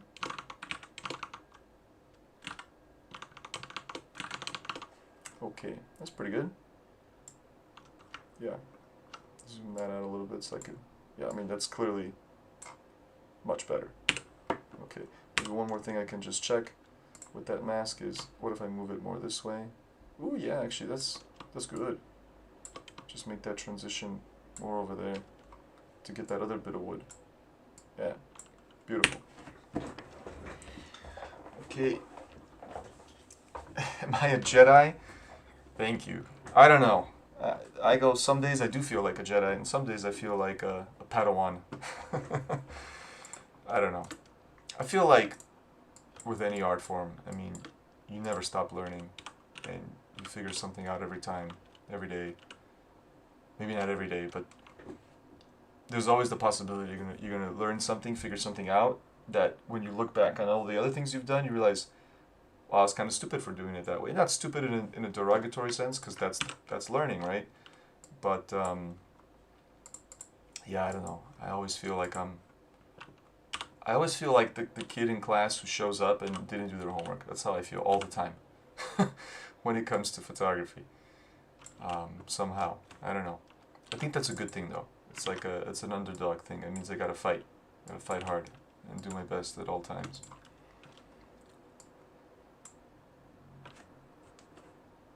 Okay, let's see. This is a little too contrasty, isn't it? Yeah, definitely. There's a little bit more contrast here. I don't know how that happened. A little more on the whites. Yeah, that's better. Now they're the same. Yeah. Very well said, Eric. Thank you. Yeah, there's a word for that. What do people call that? The beginner's mind. I've heard that term, the beginner's mind. I think it's important to always keep the beginner's mind, and never get into this mode of like, well, I already know everything, you know, because that's when you stop learning. Yeah, and then plus, specifically what we're working with here, these geisha shoots, I find these geisha shoots very challenging. It's not really my main thing. I'm often, you know, working in an environment that I'm not familiar with, in the sense of like these houses and things. There are places that I'm sometimes here, like this place. In this particular session, it was the second time I was here, but the first time I was here was just 2 days prior. We did a session, which I might show some of those photos with yet another geisha before we finish the stream. But I was gonna say is, you know, so I'm familiar. So I was kind of like making stuff up, just flying by the seat of the pants kind of thing. And her eyes look beautiful here. The shape, that kind of almost like a Buddha statue, you know, gorgeous. I don't know how I feel about this light peeking through. This is the kind of thing where I might just be cheeky and delete it. Oops, gone. Pretend you didn't see that. The magic of Photoshop. But on the other hand, I don't know. I don't like doing that. I really don't like doing that. Like, does it really matter? I don't know. It kind of does. It does look better without it, huh? Dunning-Kruger effect. Yeah, I mean that's the opposite, right? That's when you think you're smarter. Yeah, I'm like deathly afraid that I'm gonna fall into the Dunning-Kruger effect. So maybe I'm overcompensating the other way. How about a vote in the chat here? Not a vote, but just tell me your opinion. Do we keep the light? Oops. Do we keep the light up there that's peeking through, or ditch it? And then secondary question: do we then also fix this one? This one's going to be a little harder to fix. Let's see what Photoshop does. Good job, Photoshop. That was nice. So and then see, and this is why I don't like doing this, because now we're going down the pit of despair here. Do I gotta fix this one too? And then this one's gonna be harder to fix. Oof, Photoshop, damn, it's good. That's good. Let's see if it can do a better job if I draw this mask better. Oof, but screwed that up. So let's do that. There we go. Ooh, look at that. And then fix that one too. And then now I'm just fixing everything here. Let's do some creepy stuff. No, I'm not gonna do it. I'm just gonna remove things. The light is also in the reflection. Yeah. Do I miss the GR2? I own it a little bit. The controls on the GR2, I got my 3 right here in my hand. It's on my desk. The GR2's controls a little bit different, like where they're placed, but I've gotten used to the 3, and so in the end, I don't miss it. It ultimately feels like the same camera, just with some ergonomic differences, and of course a little bit better performance in terms of AF and a larger sensor and better dynamic range. So it's like It's a good upgrade. Is it worth $1,000? I'm not one to decide that for everybody. People tell me sometimes it's overpriced. That really depends. I mean, I do spend a decent amount of money on camera gear, but I don't change my cameras very often. So I justify to myself, okay, I'll pay this money. It's going to be expensive, but then I'm going to use this for years, you know. So that's how I justify the Z9. Very expensive camera, but I don't expect to change that camera for 5, 6 years, if ever. It honestly feels like the last camera I'll ever need. And it's the same for GR3. So I would say I don't miss the 2. I like the 3. But I did like the plus minus rocker on the 2 that allowed you to change exposure, which I thought was pretty cool. I missed that. Yeah, Photoshop is crazy. So, I don't know. I guess I'm going to leave. And see, here's the other thing about removing stuff. So now that I've removed it in this photo, okay, and by the way, this is not good enough, even though no one's going to look here. This to me looks like crap. Like, this needs to be done more accurately, and I might have to do this in Photoshop, not here in Camera Raw. Camera Raw is not that flexible with this, so you kind of, that's pretty good. You're kind of at the mercy of the algorithm here. Like, it just sort of, you know, it'll do what it does. Oh, that turned out great. Okay, we'll stick with it. But the point is, like, now, okay, I have this photo too. I actually wasn't sure if this is my favorite photo of the set. So now I got to fix it on this photo, and then I got to fix it on this photo too, and then I got to fix it on this photo too. At least that's the crazy, you know, pedantic, person in me that just I can't help it. You know, maybe I won't fix it on this one because this one has the ugly bathtub anyway. All right, let's just say that's the best photo. It probably is the nicest look from her. Yeah, I mean, she does look gorgeous there with that little bit of, you know, gaze down to the side. And let's do one more thing. All that blabbing, and I think the greens are a little overpowering here. I think, yeah, I think they can be a little more yellow. They're kind of too greenish, and then also just in general slightly desaturated. A little too much green in these images for my taste. And that's, of course, coming from the foliage outside. That green foliage is shining light into this room. You know, the foliage I'm referring to is here, out of frame. And it's making everything super green, more green than it needed to be. Yeah, that's better. Okay, let's move on. Been on this image for too long. Without the light, thank you. All right, that's one vote. No one else complained. We're going without the light. That's it. I will eventually, at some later time, fix these other ones too. Okay, let's see. Do we continue with this motif? Yeah, I even tried some weird abstract stuff like that. Let's try editing this just real quick. This was totally, again, my clients for the workshop were getting the shot into this little passage, kind of what I was just editing before, and I was off on the side, and I thought, hey, what if I try it from the side? And when I shot this, I knew I needed a longer lens, but of course I only had the 40, so I already intended that I would crop it something like this. I think it needs to be just auto-straightened, yeah, so I'm over-correcting. And then let's just see how this edits up. This is more of an experiment, just out of curiosity. Can I find something in here that looks cool? Something very abstract. Let's see, 44. Yeah, way too many blues though. It's gonna be a little annoying to fix. And, you know, and this is where maybe sometimes the dehaze, like maximum dehaze, is cool, but then that messes up the colors really badly. I wonder if Adobe's gonna be better for this.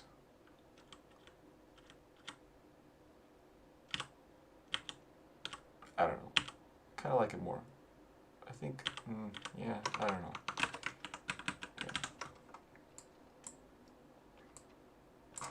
Yeah, I think that is what it is. It is what it is here. Let's just see if we can remove the blues. At least tone them down. More aquas I found, a little bit less in the green.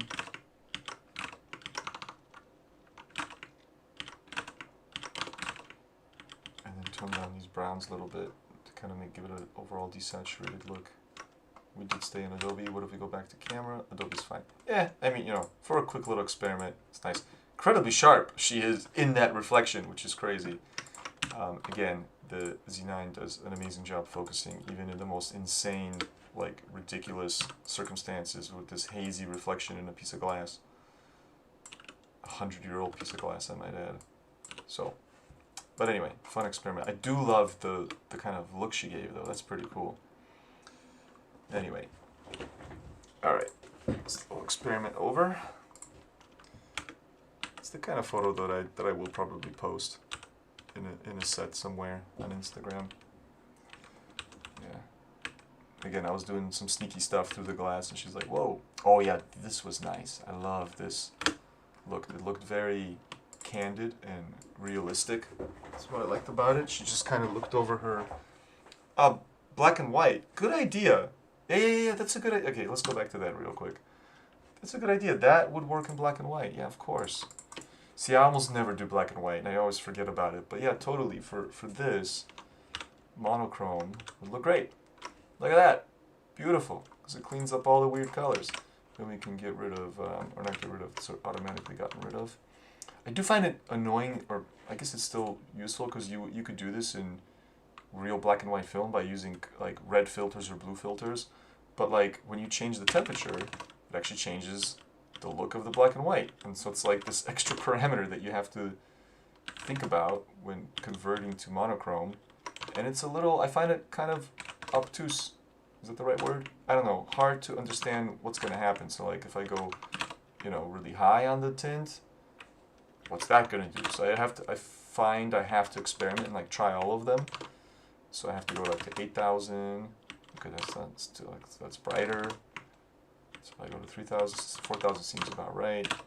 And we're going to up the contrast now.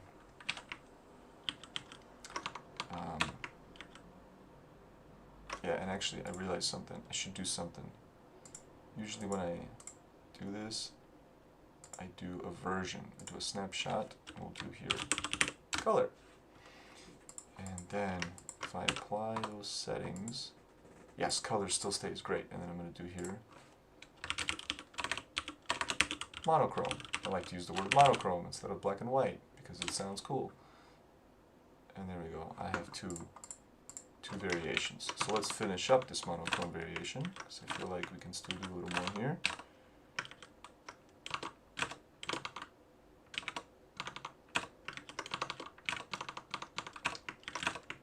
Now I feel like we can do more clarity. Oh, it's not really needed. Like that's about right. Honestly, it felt about right. It didn't really need anything. We can get rid of this. Doesn't do anything now really. Then how about this? Maybe we can increase that a little more. Like I feel like with black and white we can do a little more contrast. There we go. That's pretty cool. And then I'm going to save that to the monochrome version, replace. So we have our color, we have our monochrome. Okay. Yeah, at least in one of these. I don't need to save them in both, but yeah.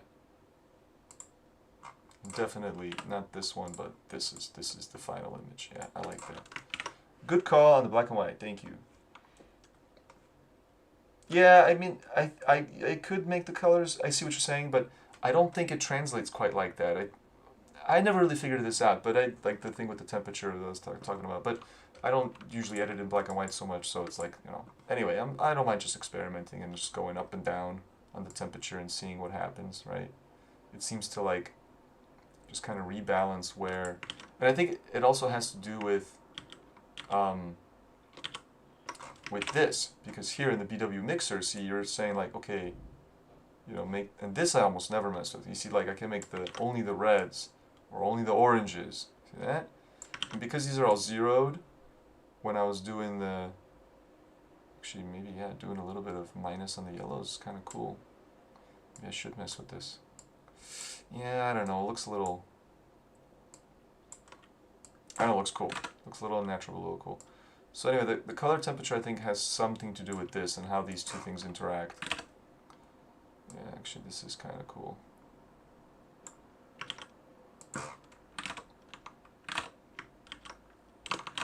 Seems like I'm just doing minus on everything.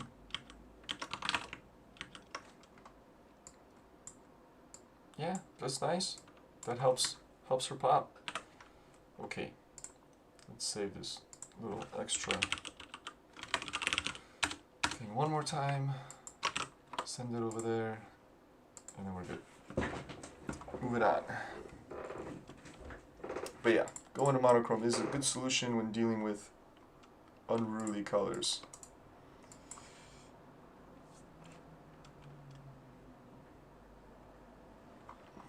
Okay, let's work with this nice picture, which you can tell is totally, crooked because, again, I just shot this really quick because she suddenly looked over her shoulder to pose for the other people that were there. And I just nabbed this one. Again, random f3.5. I think I quickly scrolled off of f2 to 3.5 because I needed a little bit more depth here because I knew if on f2 would have been just the eye and like I wanted the edge of her face to be sharp, and you can see it's ever so slightly out of focus, which is fine. Totally sharp enough. But yeah, I did this in haste because I wanted to just nail that moment when she struck that pose, which was very brief.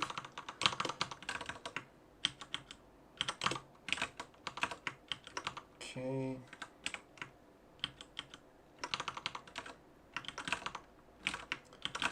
Alright. I wonder how much longer we're going to go. It's 2:18. I probably got like 20, 30 more minutes left in me.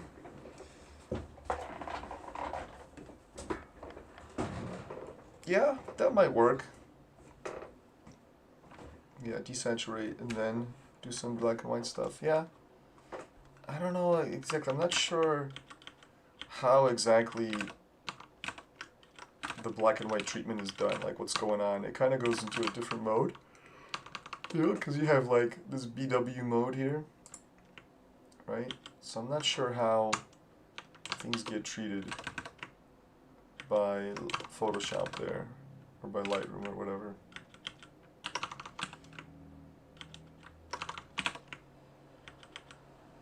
It's nice.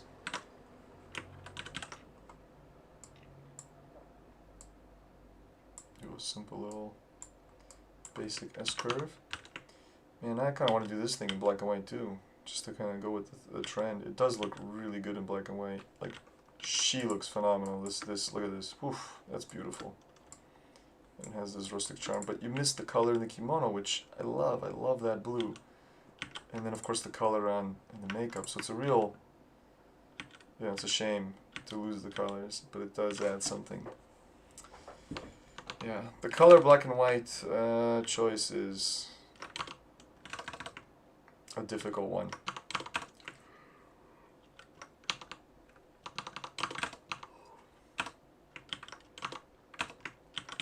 We can go for kind of a happy medium, I guess. Well, not really a medium, but at least desaturating a bit. Go for a slightly desaturated look. Then saturate up the reds a little bit for her makeup. And then remove these browns to kind of simplify all those other colors. And then pop the blues a bit, the kimono. And then maybe, not the greens, because I feel like we need the greens to be there.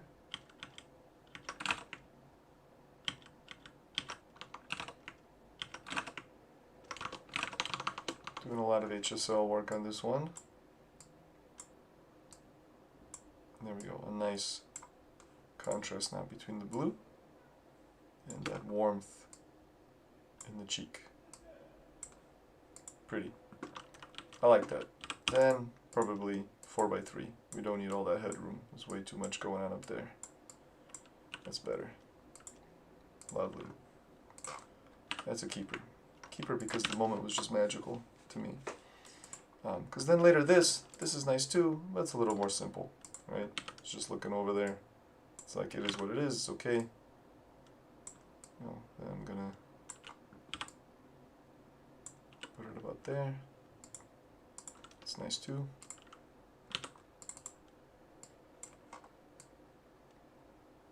Crop this one the same way. Get rid of that extra bit.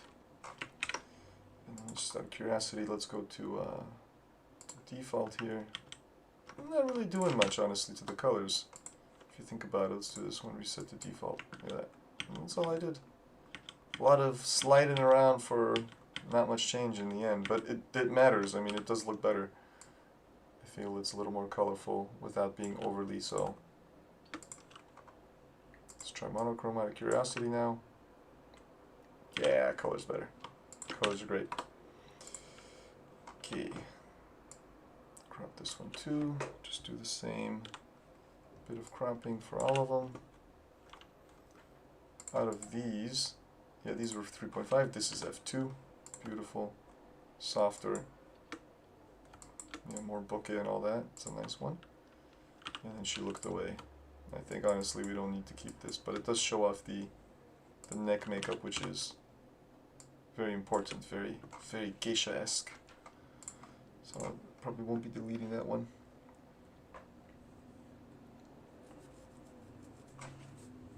Yeah, I agree. They definitely put a lot of effort in. I mean, yeah, you definitely want to show the colors of the kimono. Alright, how about we do this mirror. Again, we asked her to kind of, you know, pretend to comb her hair a little bit, and a little comb, focusing on her in the mirror there. Maybe we'll edit a little bit of these. There's a whole bunch of them. There's also, you know, this bit here. Close those doors. I like that golden light in the background. Yeah, that's definitely a nice one. And then she did the dance, and then I did the blurry stuff with this one too. I'll probably edit some of these. I quite like how that turned out. And then maybe once we get through these, it'll be time for bed for me, because it's getting to be close. It's going to be like 3 a.m. Okay, let's do a couple of these mirror ones. Especially wanted to see the one with that reflection, whichever one that was. Maybe this one. Yeah, it's nice. I'm going to crop this right away because I think this will be a crop like this for sure. And it'll help me pay attention to, you know, to these details while I'm editing, because that's really what I want to see. Oops. Crazy settings there.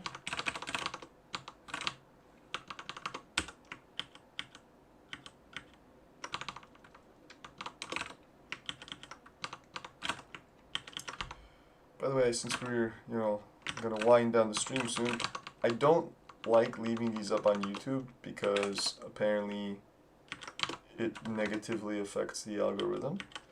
So I'll probably leave it up for a couple of hours so people can watch it if they want. And then I will make it unlisted. So keep the link if you want to, if you're just tuning in now and you want to watch it later or something, keep the link, it'll be there, but it will be unlisted, and then after that, it'll probably be, I'll put it on Patreon or something. Like I'll put that unlisted link on Patreon so you can access it there. I might even make it not for only Patreon people, just for everybody. I think I'll just do that. So basically the link will be accessible, but not directly from YouTube, so that the algorithm doesn't, you know, push this video out, you know, to the greater audience, and then of course people are not going to watch the whole thing because it's like 3 hours long, and then that apparently punishes channels. Again, I'm not a master of YouTube, but that's what I heard. That's what I've been told by smarter people than me when it comes to YouTube. Okay. Yeah, nice changes. Actually, almost too much color. And then again, we'll probably tone down the greenishness here. And tone down the blues a little bit too. That's it. Don't need to do anything else. That's fine. Yeah, looks pretty good. Let's see. Do you stream on YouTube often? This is the first one yeah, this is I think the 3rd time I've done this. 3rd or 4th. So no, I don't stream often. I always tell myself I'm gonna, and then I don't get around to it. But part of the reason is I kind of overthink it. I think, okay, I gotta like light myself and put a little thumbnail. That's what I did before, like a little thumbnail of myself in the corner. And I realized tonight, you know what? I don't need to do that. I could just do this quick and dirty. It doesn't need to be perfect. It's supposed to just be like off the cuff. So I'll try to stream more often, especially since, as I already mentioned earlier, that I have a huge backlog of photos to edit from the last few weeks, from all the workshops and travel I've done, and you know, around just around Japan, but from Kyoto. So I have a lot of stuff to edit.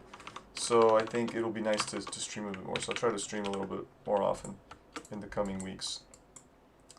All right, that's nice, very lovely. And even cropping it like that might be like super tight, might be cool. But I think this is okay. Maybe a little bit tighter. Let's go a little tighter. There we go. I think that's a better crop. Oops. Okay. And it's still a 30 megapixel image. Crazy. Just the amount of the 45 megapixels is just an insane amount of resolution. I still can't wrap my head around how much that is. It's just crazy. Okay. Crop this one in a little bit as well. Here I deliberately just wanted like, you know, a little piece of her face. Very subtle, very like, you know, a little detail. Ooh, this, you know what this is asking for, guys. This is asking for the 2x4, 2.4 to 1, I mean. Look at that. That is cinematic. That's probably too extreme, huh? Maybe 16 by 9. I don't know. I'll leave it like this for now, just for fun. I'll be reviewing these later, eventually, so I might do it differently. Okay. That's nice. Oops. Let's do 4x3. This one as well, I think should be 4x3. These are all a little too tall. Oh, this one's already done. And then this one as well, 4x3. This one I did something, I did the opposite. I focused on her here, and then let the background be out of focus. I kind of like this as well. Gives it a little more depth.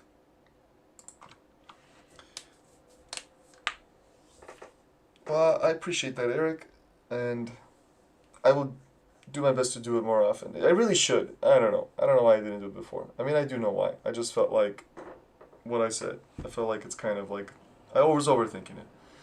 I think if I do that really casual and just say whatever and just edit, I think it'll be good.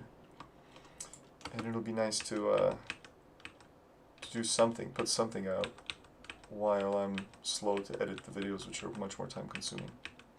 Maybe I'll stream editing the videos. That might be a little too meta and not that interesting. Let's see here. Let's do this set maybe as well. And then we'll do a couple dance photos. Everything was autofocus. I did on these shoots, yeah, with these geishas. There's not a lot of time. I feel a lot of pressure. You know, we hire them for just a couple of hours, and it flies by. So, and they're very expensive. So I want to make the most of it. So definitely, I try to work as fast as possible. Of course, our customers, if the people, you know, who book these workshops, they want to do manual focus, I won't stop them. Actually, one time we had a guy, he brought a freaking Phase 1 IQ 180 or whatever, like the 150 megapixel, you know, crazy medium format camera, and he put on a tripod and he took 4 photos in 2 hours because it took forever, you know, forever. It took a lot of setup and he did it very carefully. Of course, he probably shot a bunch of variations, but he did like 4 shots, like 4 scenes, and that was a manual focus camera, of course, so it's totally doable. But me, I go for speed, and so AF all the way. This is beautiful. Wow, I'm actually shocked with the light. Just popping it up from, you know, from there to there. Whew, wow, that looks great. And I like her little bit sheepish look, kind of. It's very cute, very adorable. I'd love to see an edit of street photos from a video. Yeah, so the other streams I've done were usually street, so there'll definitely be some street stuff if I stream again in the near future. And I guess now that I think of it, part of it also, guys, one reason I'm hesitating to stream is that I need to stay up super late, and I usually am a night owl, but like, yeah, it's 2:30 now, and it, you know, it's fine, but and then even then I'm a little worried that despite my best efforts to stay up late, it's still like too early for most people. So I guess it's more of a, it can only really be a weekend thing. I imagine on weekdays around this time, most people are like on the way to work or school or whatever. So that's the other reason that I'm sort of hesitating. But I'm glad you guys are here, and I really appreciate it. And definitely, it's encouraging me to stream more. Wow, this photo turned out great. I love it. It has such a like, just natural sort of rustic charm to it. And I'm still on Adobe Standard, and so let's see. It's going to be way too warm, I'm sure. Yeah, so we're going to tone down that warmth, but I think it'll be worth it. But here, hold on. Just to more accurately do this, I'm going to do this real quick. I'm going to make a quick snapshot here so that we can go back to this point and just see if truly after doing camera neutral and then the adjustments, if that actually is the right way to go. So now we're going to do the green primary thing and a little bit of the purples, but just a little bit. And then I think it still needs to be cooler. Okay, and a little less purple, a little more green. And then we'll finish it off with this.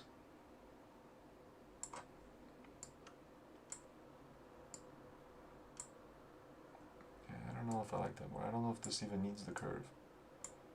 Okay, just tiny bit so that I can say I did it. Even though it made like no difference. Okay, and then, no, we don't want to do that. And then here, are we gonna greenify the yellows? Maybe just a little bit. Oh man, yeah, and then desaturate these browns a little bit. And these yellows a little bit. And the greens a lot. Yeah, maybe. And the blues, saturate up. Maybe just a little bit. Why not? How about the aquas? No, let's just leave it alone. Less is more. Let's see the difference. Yeah, that kind of brings it back. So I'll make this snapshot now. And then let's see. This was Adobe. And this is the new. Oh yeah, it's worth it. This is better. This is good. But camera neutral, even though it required more work, ultimately I think results in a better image. I do like that in this version I got her face like pretty much white, which is what that makeup should be. With sometimes they do have a slight bit of pink in the makeup, but I remember Lady did not have that. So yeah, let's do, oh yeah, that's correct. Let's delete these snapshots because I don't need them. Very good. It does look like a painting, Justin, right? I agree. That's what I meant by rustic charm. It looks sort of like a Renaissance style kind of painting. I like that effect. It's very cool. And hello, Abdulaziz. Thank you for joining us. I don't know how much longer this stream's gonna last because I'm getting a little tired, but for now we're still here. Okay. So this is fantastic. Beautiful result there. Yeah, that's a little bit of an awkward one. That might even be just a delete with the comb there. Looks kind of like a non-natural moment. Yeah, I don't know. This is nice. Actually, this sheepish one, I said I like that. Like the slight hunched forward, but I think that was better. She looks much more appropriate there. Beautiful. Okay, let's keep going through these. That's a little bit over exposed, but the overall tones are the same, so all I gotta do is change exposure, which is nice. Easy edit. Okay, and then drop it through all of these. A little more serious there. Nice.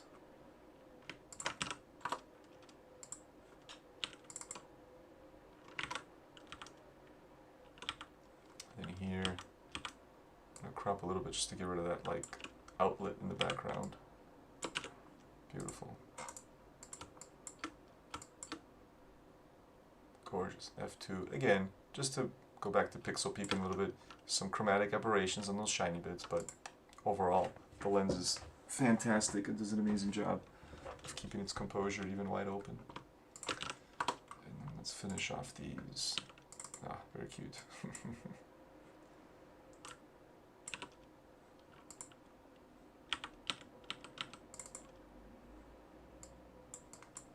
I'm just cropping all of these just to get rid of that little outlet in the background. It's a very distracting, unattractive object. Again, this was a over 100-year-old house, but it is modernized. There is electricity, so there are some outlets and things like that around. Although they themselves are probably from like the 60s or 80s or something. They were pretty old.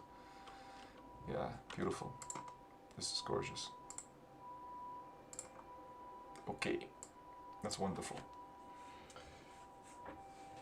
Am I the first person to say your name in a long time? Well, I got lucky.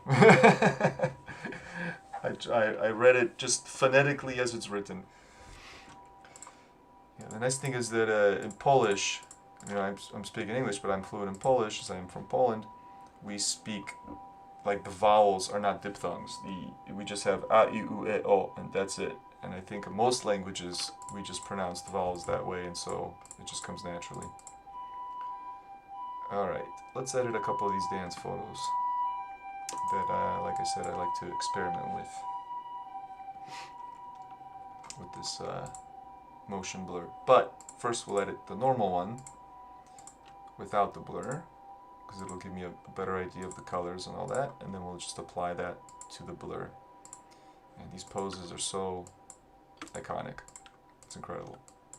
Like, these dances are quite slow, but you know, they're like, the movements are slow, but they're very precise and they're very, very elegant.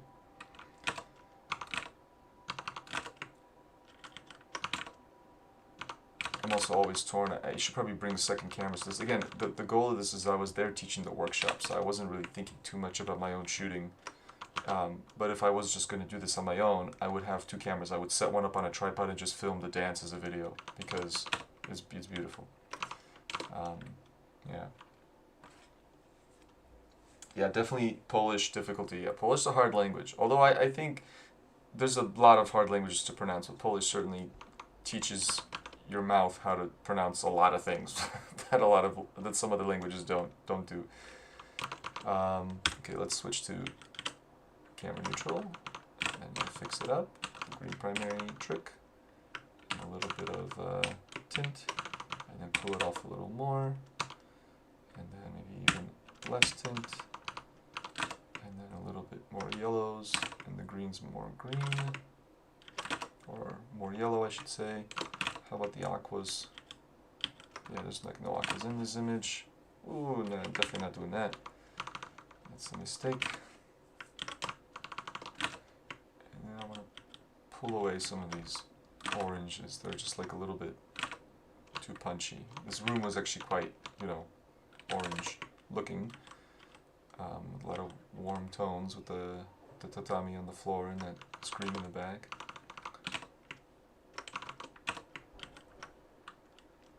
And this one, by the way, I lit. I should have mentioned that. Did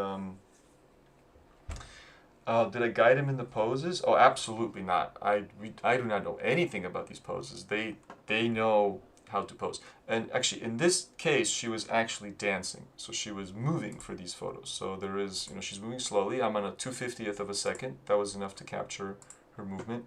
And then again, you'll see the movement here when I'm shooting on a 1/2 of a second to try to experiment with some movements. But so she was just doing the dance as she does it. The earlier shots, though, when she was like sitting or combing, like, you know, combing her hair, looking in the mirror, yeah, we asked her to do that. We said, please, you know, please do this, and we're going to shoot like this. But then it doesn't require much direction. They actually train how to stand and how to sit, even. That's part of the etiquette training that Geisha received, because they are meant to be these very elegant entertainers. So they know how to look good and how to pose their body and look elegant and aesthetic without really any input from me. I would just ask them, like, please look over here, please look into this camera, please look outside into the garden. I direct them a little bit in terms of emotion, like, please look, you know, like you're appreciating the garden, enjoying it, you know, or look a little bit, you know, a little bit like shy or playful, you know, that's it. But definitely not directing these poses. This is like beyond my knowledge. Okay, where was I? What was the last thing I did? I don't remember. I think we were messing with the HSL a little bit. Let me just confirm that. Yeah, that definitely was good. Oh, I was going to mention the light. So we lit this. You can see actually this reflection here. See this one down here? This reflection is the window, like the big door behind me that leads into the garden. But then this brighter one is a really bright, high-quality LED that's perched up above the door on this piece of wood up here, horizontally, and it's shining just to fill this in, because the light from the door would not really hit her face. It's coming down at an angle like 45 degrees or so, and it ends up sort of on her like belt level here. So to light up this higher part, we use the LED light. Okay, anyway. Well, take care. It's going to be over soon anyway. So yeah, thanks for popping in for a few minutes. Okay, do I need to do anything else here? I think this is pretty good, but it feels a little bit like it's missing something. I don't know. Like a little low contrast, maybe a little more contrast, a little more highlights. Yeah, a little more pop. A little less on the shadows. Shadows are not that interesting, and I feel like it still should be a little bit cooler. Let's go to 4100. 4100K. Yeah, I feel like that's better. A couple of changes there. And then let's just see Adobe for a second. Yeah, camera for sure. Okay, then I'm just gonna pop those settings onto everything. Fix the crops on these. Oops. And you see here, she's kneeling down, right? And this can be a 16:9 for sure. And because she's kneeling down, she's in the outside light more than in the inside light. And she's actually kind of cooler here, right? Because the outside light was maybe ever so slightly cooler than my LED. Oops. Yeah, but in terms of light, these are inferior totally to those earlier ones with the mirror. Those are way better. This is also a little oversaturated, over-vibranced. Okay. I feel like these as well could be 16:9. We don't need that lamp up there. That's not interesting. Yeah, this makes much more sense. Look at that. That's much better. Let's employ the same crop here. Okay, beautiful. Much better.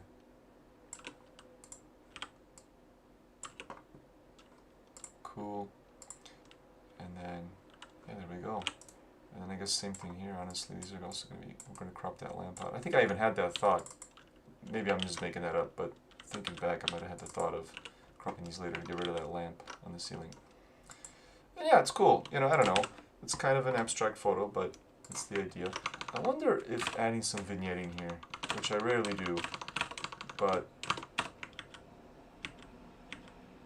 I don't know. That feels cheap. It doesn't feel necessary. Yeah, it's fine. No vignetting. Maybe this is what it needs. It needs like a little bit of just darkening of this area, not exactly vignetting.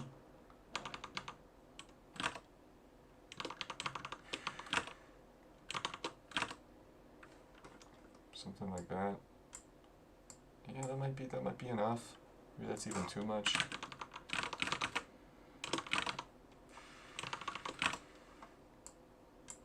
Just ever so slightly to kind of bring more attention, you know, bring the attention away from the floor. Okay, crop and masking. There we go. Cool.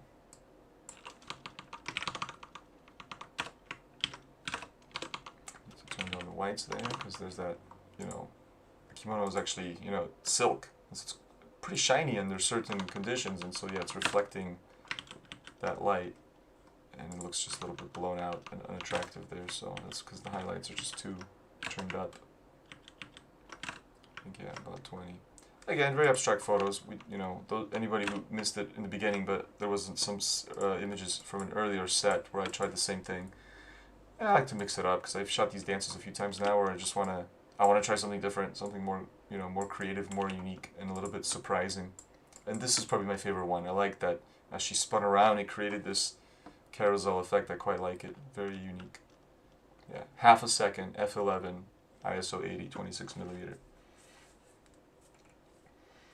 Yeah, exactly. Yeah, thanks, Justin. Yeah, so like it's just kind of, that's a good point. It shows what was happening, right? Because earlier somebody asked, like, is it just a pose? Because you can't tell she's doing a dance. She could just be standing and not moving, right?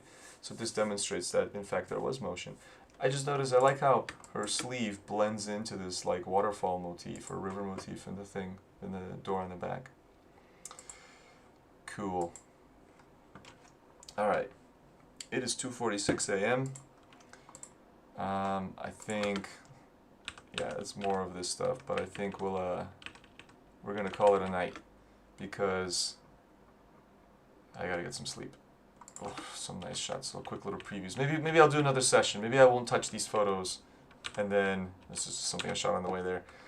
I won't touch them, and then we'll just resume somewhere here. I actually have 3 photos of Geisha. We have also Ichiyu here, just to show you. There's this lovely young lady. You know, very different, you know, but similar concepts in the same house. But that day it was rainy, so she had the red umbrella. So a little preview. So maybe next weekend or sometime this week I'll do some editing of these on a stream. All right. A helicopter rotor mask? I'm not sure what that is. I don't know if that's a joke or something serious that I just am not aware of, but I don't know what a helicopter rotor mask is. Okay, guys, thank you so much for joining me on the stream. I'm gonna call it a night. How long has this stream even been? Where can I even check how long we've been streaming? I started streaming 2 hours ago, so probably, yeah, I'm guessing we're getting on to 3 hours here somewhere. But yeah, thank you so much. Call it a night, and I'll see you guys in the next stream.